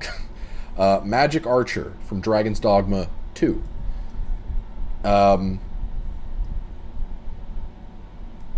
Amazing gameplay. It's my go-to class in Dragon's Dogma 2. There's like no contest, but it basically doesn't do anything that bow gameplay does. So it's going in barely on target. Since everybody's... I just realized if we're basing Dying Light off of that one video we watched, he misses both Steve and Elden Ring. Hold on, will this work? Hold on. Transform. Yes! Yeah, there we go. You see, at least Elden Ring at least will actually hit. Will he though? Will he? I mean, it's a great bow. That'll hit. Ghostwire Tokyo. I'm not getting to play. I didn't realize it had a bow. It does. It is probably bottom of fine. It's not the most it's a valuable stealth weapon, but based on what I played, it wasn't the most like it's just kind of another tool. Yeah. So I would say probably just fine. Personally, I know like we're kind of flying through these. Chat, I'm waiting for you guys to call me out on one if there's one you want to spend more time with, but everyone except for me and Austin are out and not coming back. Hey, what else did I say? What else did I suggest? That's all.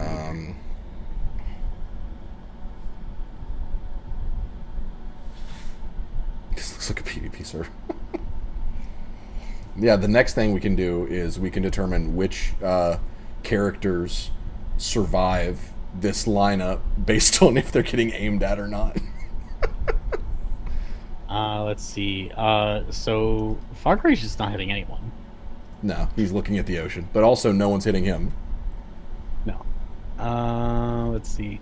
Mountain Blade has a point-blank angle on Skyrim, but he's going to miss. Aloy's not even... Aloy's got a sneak attack on Bayek. It's drawn. Bayek's... Aloy has it drawn? Yeah, it's drawn back a little bit, but at a relaxed, like more so low ready with a bow. So he dies. Yeah. Arthur Morgan's getting back shots from a magic archer. He's also getting a thistle to his foot. That's the big too. Back shots from a magic archer. That's a song title. I would say both Steve and Calpin are dead. Yes. In the Elden Ring, when he wasn't looking, some random demon came in and picked him up like a pterodactyl and flew away with him. Hold on, what's the picture again? Is it, like, make that a little bit bigger? Enhance again. Enhance one more time. Hold on, I'll fix it. Where is he? He looks like he's in Landell. Hold on. Let me see. He's in the yellow place. Let me see where he's right underneath the Erd tree, I think. Is that the Erd tree right there? Isn't it? He's getting fucked by a Erd tree, like the wood one. Not the that's stupid. Wood one. What is it called? Erd tree, Avatar and Spirit. Erd tree Spirit. He's getting fucked by one of those, grabbed and then burned. And then I don't think his bow is big enough. You know what? You're right, Akeem. It's not. No, it's not. Yeah, so he's dead. He's dead. Link's getting shot by who's that? The hero from Shadow of the Colossus. I don't remember if he has a name. Okay, and then he's dying to the mech from Damn Ex Machina. Yeah. Thanks, Ion. No one's killing Max, by the way. Isn't that wild? Max lived in his entire row because Arthur Morgan's looking at a deer. Well, to be honest, he survives either way because he's tiny. Yeah.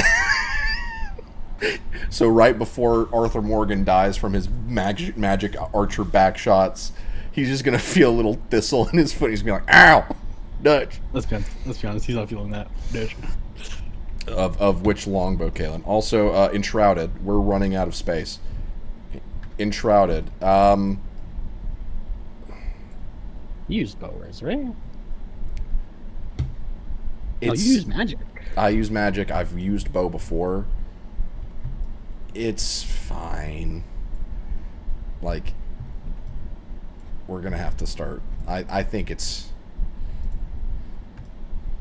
aggressively mid. But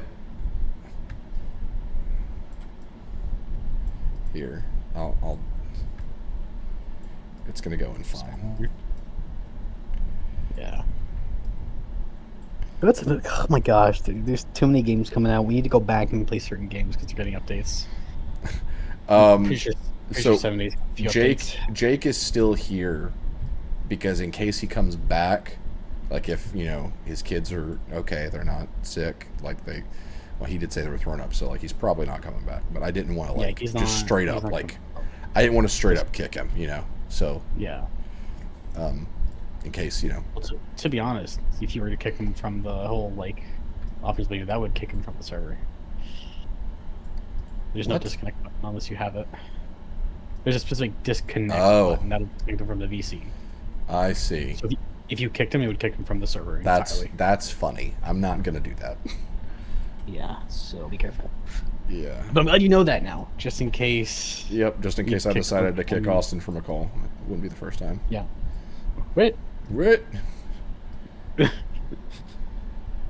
Yeah, he's done completely Vortex. That's what I'm saying. Is that his kids are throwing up, so he's out of commission. But in case he does come back and is like, the Allison has the kids, whatever. I didn't want him to feel like he was booted from this entire thing, so I'm just leaving his camera up. Vortex, wait. Yeah, accidentally do it, like when you accidentally deleted the recording of James saying that Austin made a good point. Wow, that's crazy. We'll put Enshrouded in fine. Did you play that sound effect in the stream last night? I did. So I did hear Lego bricks. Yes, you did. Unbelievable. I know I'm not crazy. I knew I wasn't crazy. That is ridiculous. Back for Blood. That's another one I didn't do. Not even Jake. I think, because is it that bad? It's pretty rough.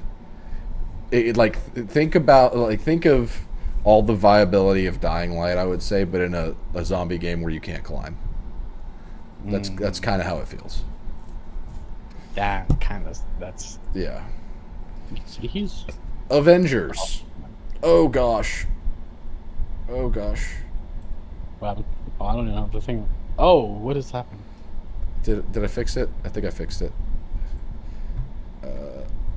Okay, hold on. Cool. Why was the picture so big?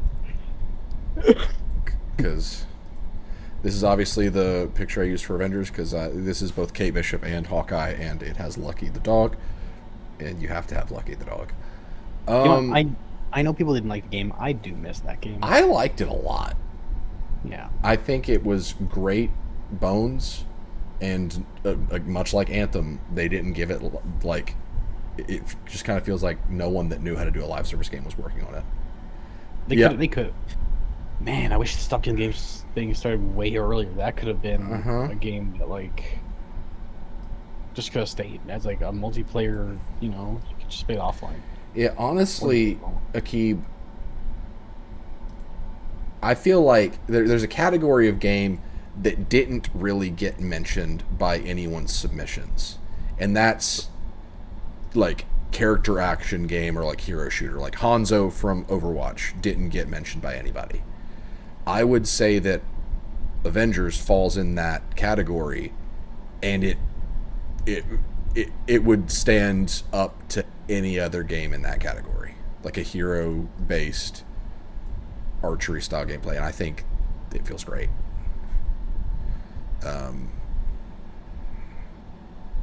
Austin, you need to do an audio clip of that Transformers 3 scene when he yells, "No Optimus," and then dies.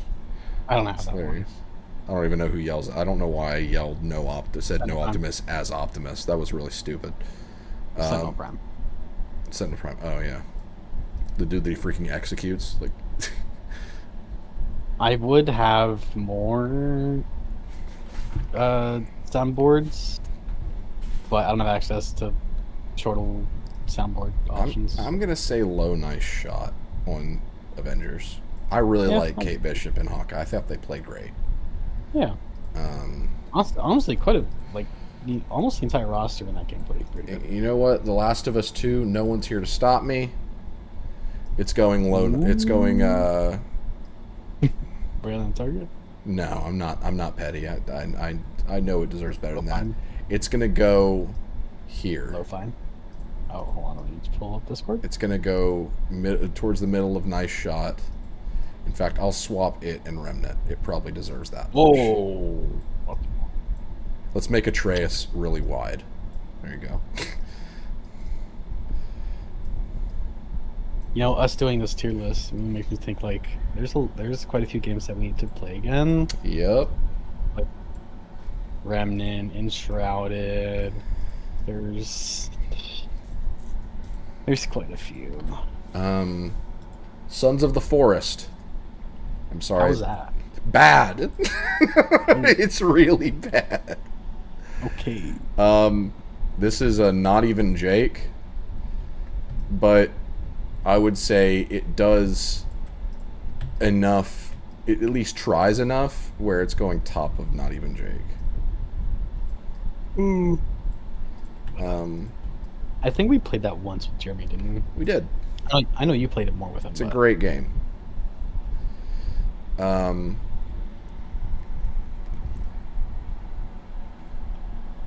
Yeah. Well, Austin didn't have Killing Floor 3 yet. James is the one that we played Killing Floor 3 with.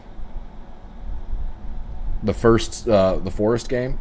The end was really sad. Like, the true ending, the one where you do bring him back, was goofy, but, like, it was goofy, but it was also pretty sad. And the Spider Girl was certainly something. Shadow of Mordor. It's fine. It's going in fine, I think. I want to put it lower just because of what they did. What'd they do? Made it again. What's her? Oh, Monolith. With the Nemesis system.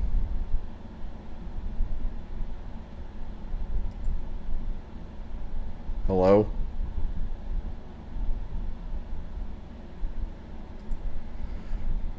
Alright, so I think we lost Austin, so now there's just me. So no one can stop me. Breath of the Wild's going in F tier, just kidding.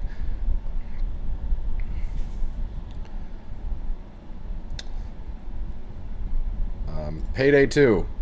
Was hoping Jake would be here for this one, but honestly, I doubt he'd even remember that he played it. Okay, can you hear me? Yes. I don't know what just happened. My PC black screened. It didn't. I don't know. Yeah, I'm rebooting. I think it was Warner Brothers. Are you talking about the Nemesis system and how they shut down Monolith? Yeah. Yeah. Well, if we were ranking the games, I would give it more, but it's the bow gameplay. Can't be biased. Vortex said, "You son of a ketchup chip, Austin," and then you got Thanos snapped out of the call, so that's pretty funny. It's like he evoked the ketchup chip's name and then you disintegrated. Payday 2 is the entire reason I came up with the Not Even Jake category. I'm sorry. Payday 2, the game where you steal money and stuff like that, has a bow. It has a bow. It has a few bows, actually, and they feel terrible. Why would they do that? They had a lot of weapon packs over a long period of time. It was a matter, kind of like when Destiny decided, hey, bows are popular, let's put bows in there. But Bungie actually cooked with the Destiny bow. But I'm petty about the whole Destiny thing. I feel like I was strong-armed with that one. But I have to go with it because otherwise I'm the one strong-arming. So yeah. How many are left? I'm looking through now. We might be done. Breath of the Wild's on here. I'm not gonna place it because I don't want Jake to feel like, because I'm very opinionated on that game, and I don't want Jake to feel like I judged it when he wasn't here to give his case. How many did you put on the list? 35? Maybe. There's 34 on the board, so I think Breath of the Wild might be the last one. Okay. I will simply state my case on Breath of the Wild. Well, it's not even Breath of the Wild. It's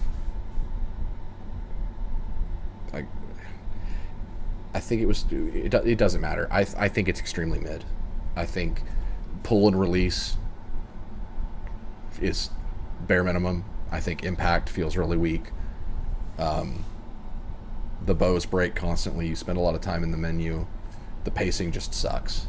There is an aspect of stealth, but not much of one. So I wouldn't even consider it a bonus.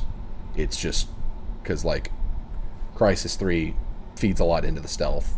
Breath of the Wild has it as an option, but it doesn't feed into it. It's just kind of there.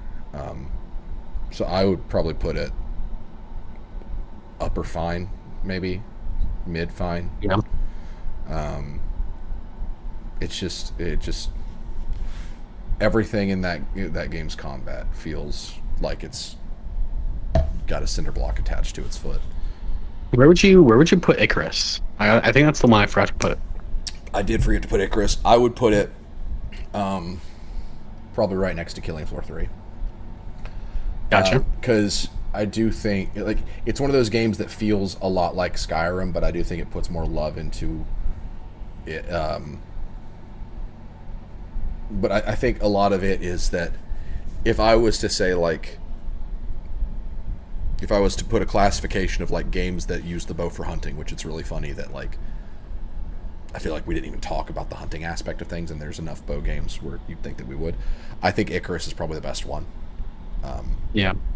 But I think open combat, the bow is not extremely viable. Yeah, no. But I forgot to put that on here. I'm sorry. Oh, good. No, I didn't even recommend it. I forgot about it. Okay, you know what, Kaylin, you're right, and I can't have that. So I'm pivoting Link to where Link from Link's Awakening is. Okay, yeah, Breath of the Wild was the last one. What did Kaylin say? That the Elden Ring guy is the last survivor of the archery match, so I pivoted Link to where he died. It'd be Max too, right? Max too. And Max is the last survivor. Okay. So Monster Hunter, we'll get to that, Draconis. Akib, you know what? He knows. Akib said that Steven Sello's the list with no effort. really there is only one top 13, and it's me. And then there's the 12 people above me. You have a second place. You just need to put it right over like the entire list and then post that to this. Yeah, this whole thing was just a ruse so that I could put a picture of myself and be like, but I'm the best one. No, I'm not. So we're gonna go from the top and then look through these. Draconis, we're about to say what all these bows are. In my opinion, Hear me? yeah, cool.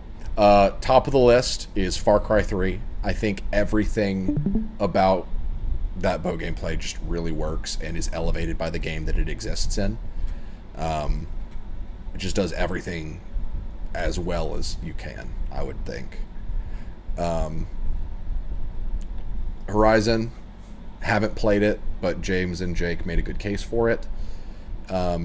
Sounds like, if I was to say that there are like Monster Hunter games as a category, Horizon does the bow combat the best by using the metric that we've established, which I'll get to that when we talk about Monster Hunter, because I know it's going to be a point of contention. Dragon's Dogma Ranger, to me, it is the pinnacle of devoted archer combat in an RPG, like a fantasy RPG. It just feels great. I just realized we never moved down Tomb Raider, but it's fine. They were going to try to put Last of Us 2 there. I just disagree.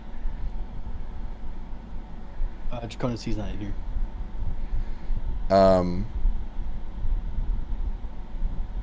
So no one submitted Hawkeye from Marvel Rivals. No one submitted Hanzo from Overwatch.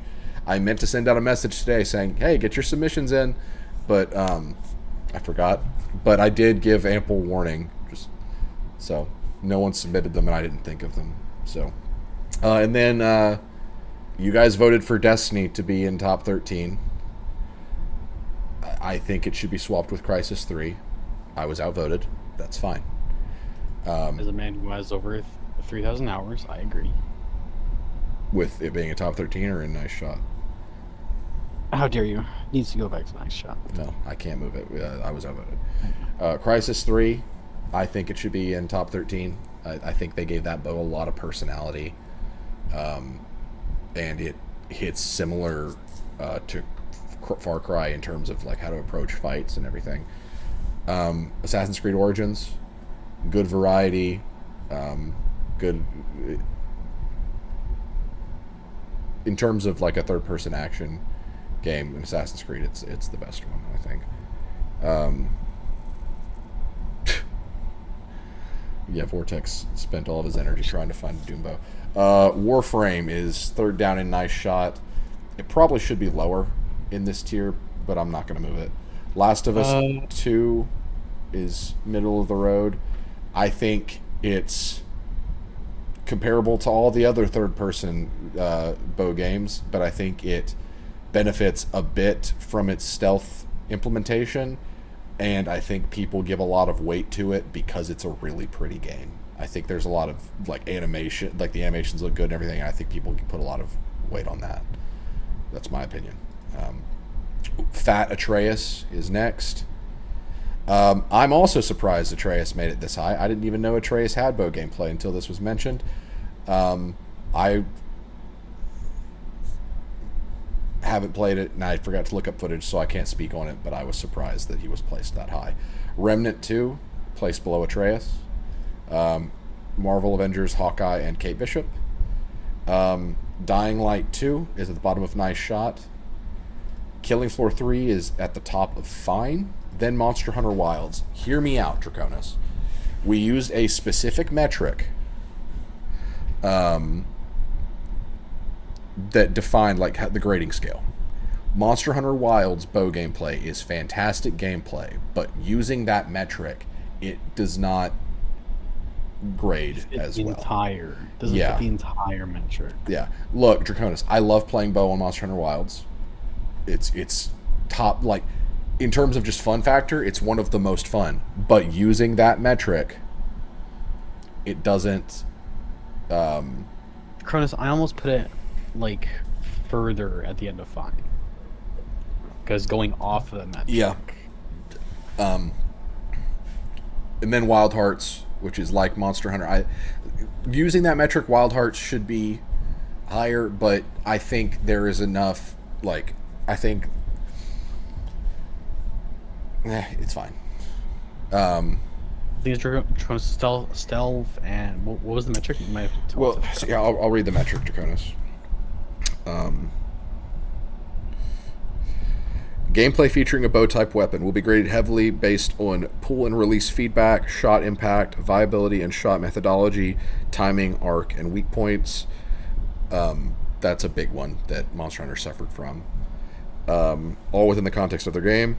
Will be additionally graded to a lesser degree on weapon design, style, flair, and variety. And I would say weapon design and style and flair, Monster Hunter probably trumps most if not all of the ones on this list, but that is graded to a lesser scale than everything previously. Wild Hearts, we need to play that sometime. Torque Bow from Gears of War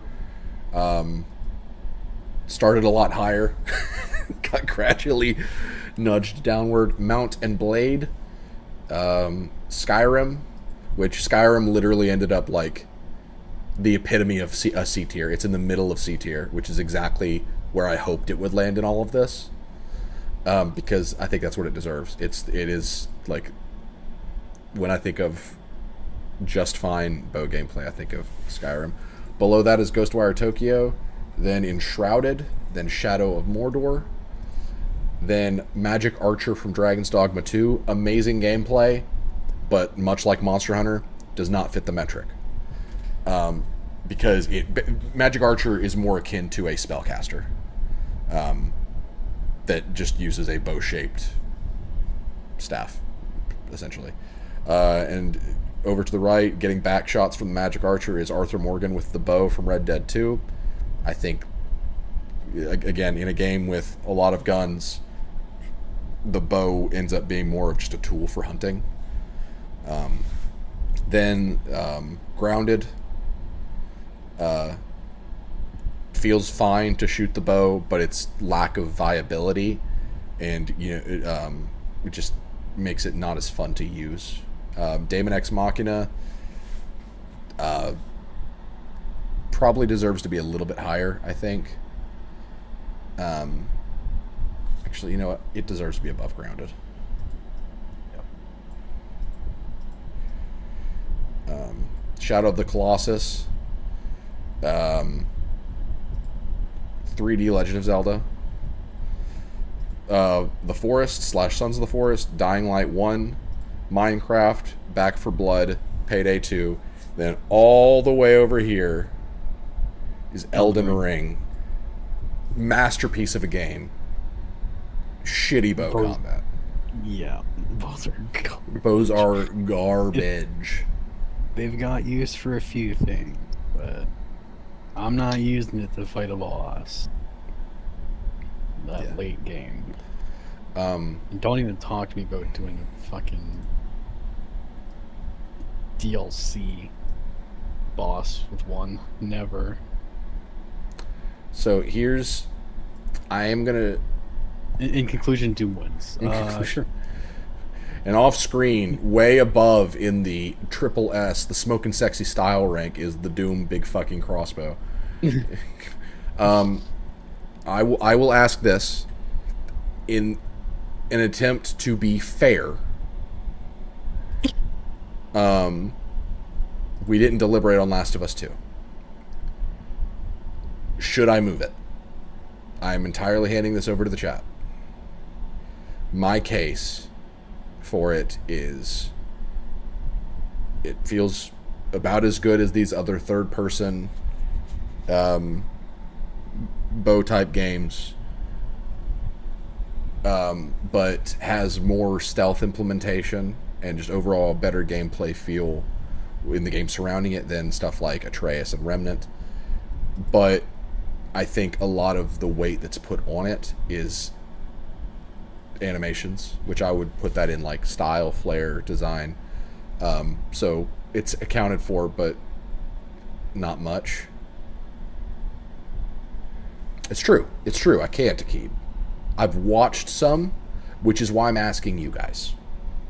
I'm stating my opinion based on what I know, which is not a lot. So I'm asking you guys, should I move Last of Us 2?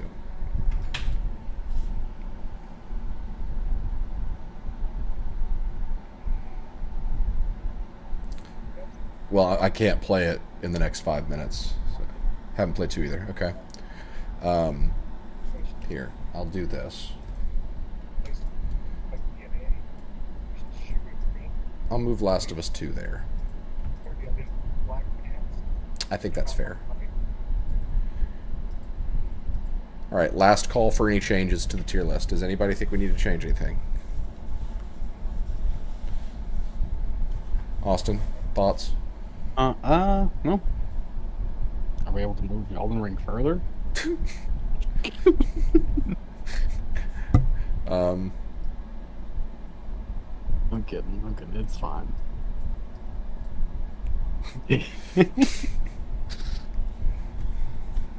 I just wish it was better because the bows in it look really cool. They've got some interesting ones. Like there's certain arrows, like the mystic arrows. They don't have drop off. I don't think so. Monster Hunter down from Draconis. Monster down where? State your case. I would love to hear this because like hold on, this is coming from a Hammerman. That's true.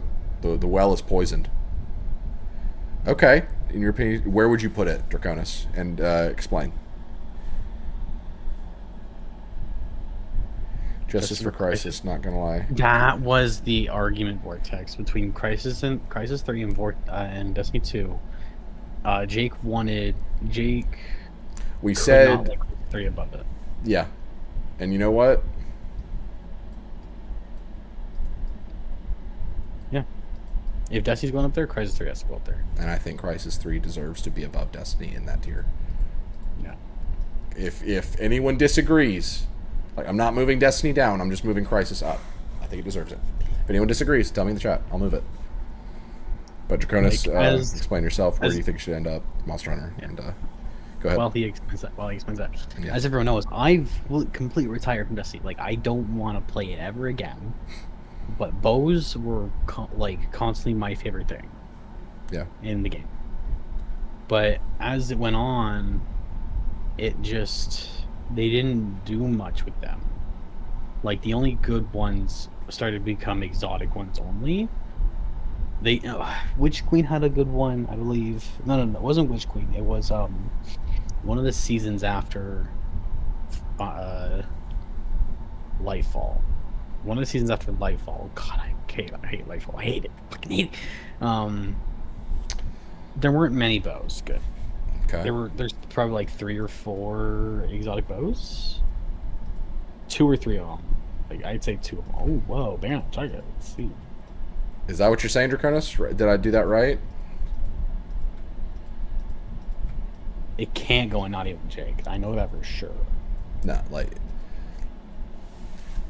it's not that bad. Like, we have Minecraft down there. Like, it's not even bad. It's just, in terms of being a bow, it just doesn't hit the gameplay style that you would want it to. I love the Monster Hunter bow. Did Jake finally dip? Yeah, that's Jake. Okay.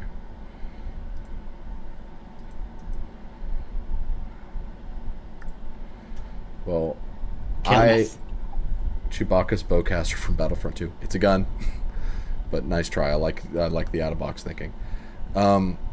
Well, this is I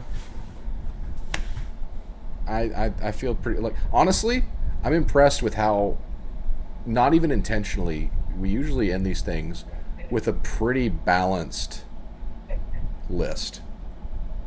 Like, this is spread out really well.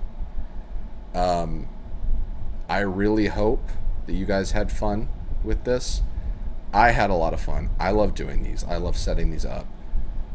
I hope Jake didn't, like, it sounds like he's probably having a hard time right now with his kids. I hope this did not dissuade him from doing these in the future. We're not doing this weekly. That can't happen. But I would love to do these in the future, like every month or every 2 weeks, something like that. And I hope you guys enjoyed it. I just realized, I think I'm gonna get to be here when we finish the if you guys ever finish like the versus thing. You know? We will. Yeah. This was probably the hardest so far, and we've done a sandwich tier list. Dude, I want to do another villain one. Choose a new villain bracket. That could be a fun one. I would be open to that since villain is kind of a large. Yeah. Once a month would be extremely doable, I think. Yeah. But I don't know. It sounds like James had a lot of fun. I thought James.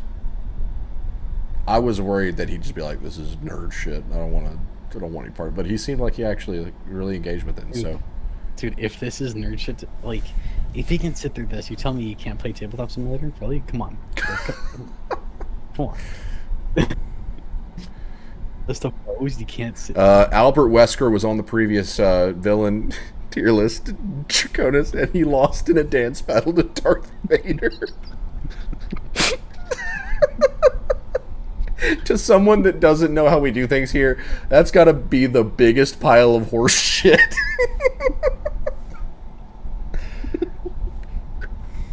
Trick shot paraphernalia.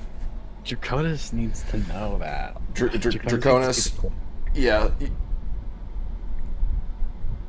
Oh, shit. What? We definitely missed one. I just saw the one that we missed. Which one? Ghost of Tsushima. Oh shit! And that's honestly, yo, put that shit in Jake, bro. Put that shit in Jake. No, put that in S tier. It's S tier. It's S tier. Yeah. Or A tier, whatever we're calling it. And this isn't Legends. If it was Legends, I'm putting that shit down. That shit cheeks, bro. No, don't even talk to me about it. No, I'm. Yeah. How did that one not even get? Because, like, damn. Akib, I know you're not the biggest fan of Ghost of Tsushima, but in terms of like third-person bow mechanics, it is about as good as you can get. I think honestly, Ghost of Tsushima needs to go into the very top of the S tier because that meets the criteria completely. Feels like you're shooting gummy worms. What? What bow you using? Like the draw and release mechanics feel great. The style is great because like it feels like a traditional Yumi style of archery. It's extremely viable. You can wear armor that makes you basically just an archer. That's what I did. The I forget what the armor's called, but I was basically mainly an archer in the campaign. It also has the variety advantage of having the longbow and the half bow. I think shot feedback is good. You can use it very effectively for stealth. You can use it for weak point kills. Like it's essentially like it's a Far Cry style game, which, as we've established, Far Cry is the pinnacle of bow gameplay. It's a Far Cry style game, but done to the feudal Japan, and it does it well. I think, honestly, it's going right next to Far Cry.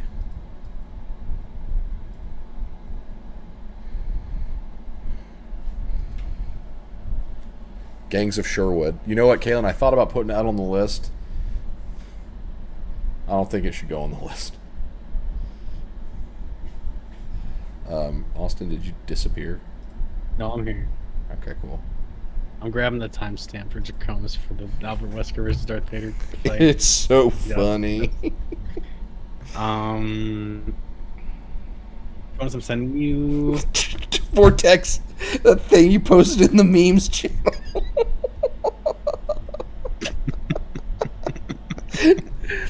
It's so good. Oh, VR. So Draconis, the reason we couldn't do that is we don't really do VR, so we couldn't properly place them. Honest, if you go to clips for shorts or TikToks, go to that timestamp I gave for that stream, you'll see your Albert Wesker fight. There you go. You know, you can share, like, you could clip the, or you could whatever, it's not important. I'm not doing all that. I ain't doing all that. Next tier list. So someone mentioned Thanksgiving food. We did that. No, we didn't. We did cookout food. No, we did cookout food. And desserts. We did desserts. Yes. I think Thanksgiving food would go did my hard. thing go on? Did that heart attack, like, did that diabetes in a bowl thing I told you about on that list? I think so. I think it did. Okay. I'm pretty sure. So that's a monstrosity of a fucking bowl. I think that would be fun to do, is a Thanksgiving food tier list, but I think you know what I kind of want to do again? One of my favorite tier lists that we did, go back, I think it might be it was the first bracket fight we did. Halloween costumes. Like, crappy Halloween costume bracket tournament was hilarious. If you were to do it now and just go through everything from the past few years, you would find some gems. You would find some. So next month we may do either another bracket tournament with Halloween costumes to celebrate Halloween, or gum tier list. Vortex. I don't have enough to say about gum. New Chac rifle's up today. It just came through. What is? Oh, Chac rifle. Nice. Hey Chris, yeah. But Ooh. What was I saying? I think that the next bracket tournament we do that is canon to the overall bracket tournament is going to be our fictional archers. So we're going to kind of maintain this theme that we've had here. Steven, you better put in some fucking rules for that. I could bend them so far. You can try.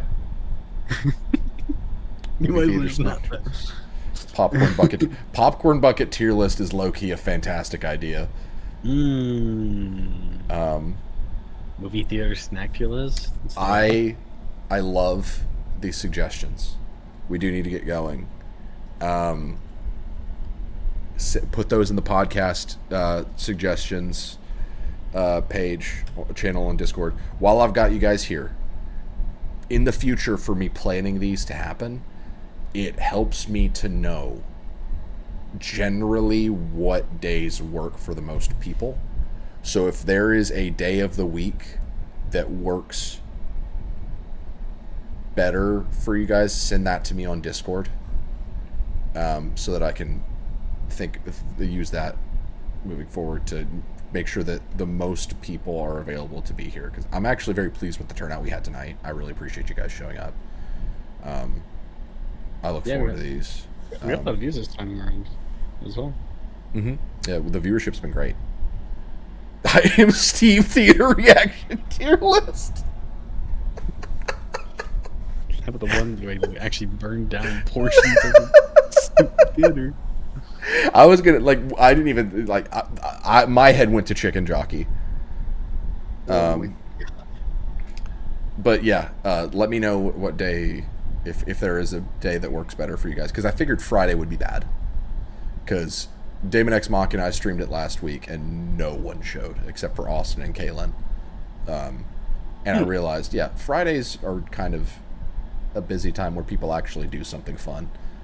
My Corvette video went crazy. It was yeah. But yeah, I hope you guys had fun. Akib, always good to hear from you again. Draconis, thanks for showing. And to everyone that already left, thanks for showing up. James, if you've got this on in the background, I hope you're enjoying Borderlands. He's on it right now. I see him. What? I see him. He's on it right now. Yeah, I know he is. But it's midnight, so I need to wind down, get ready for work tomorrow. He's got an hour of gameplay so far. Finished painting a house? What? What?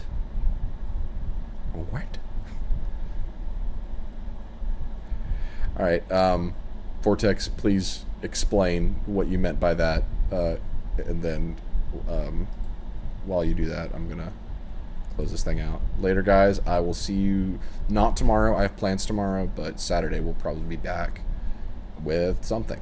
So look forward to seeing you guys then. Later.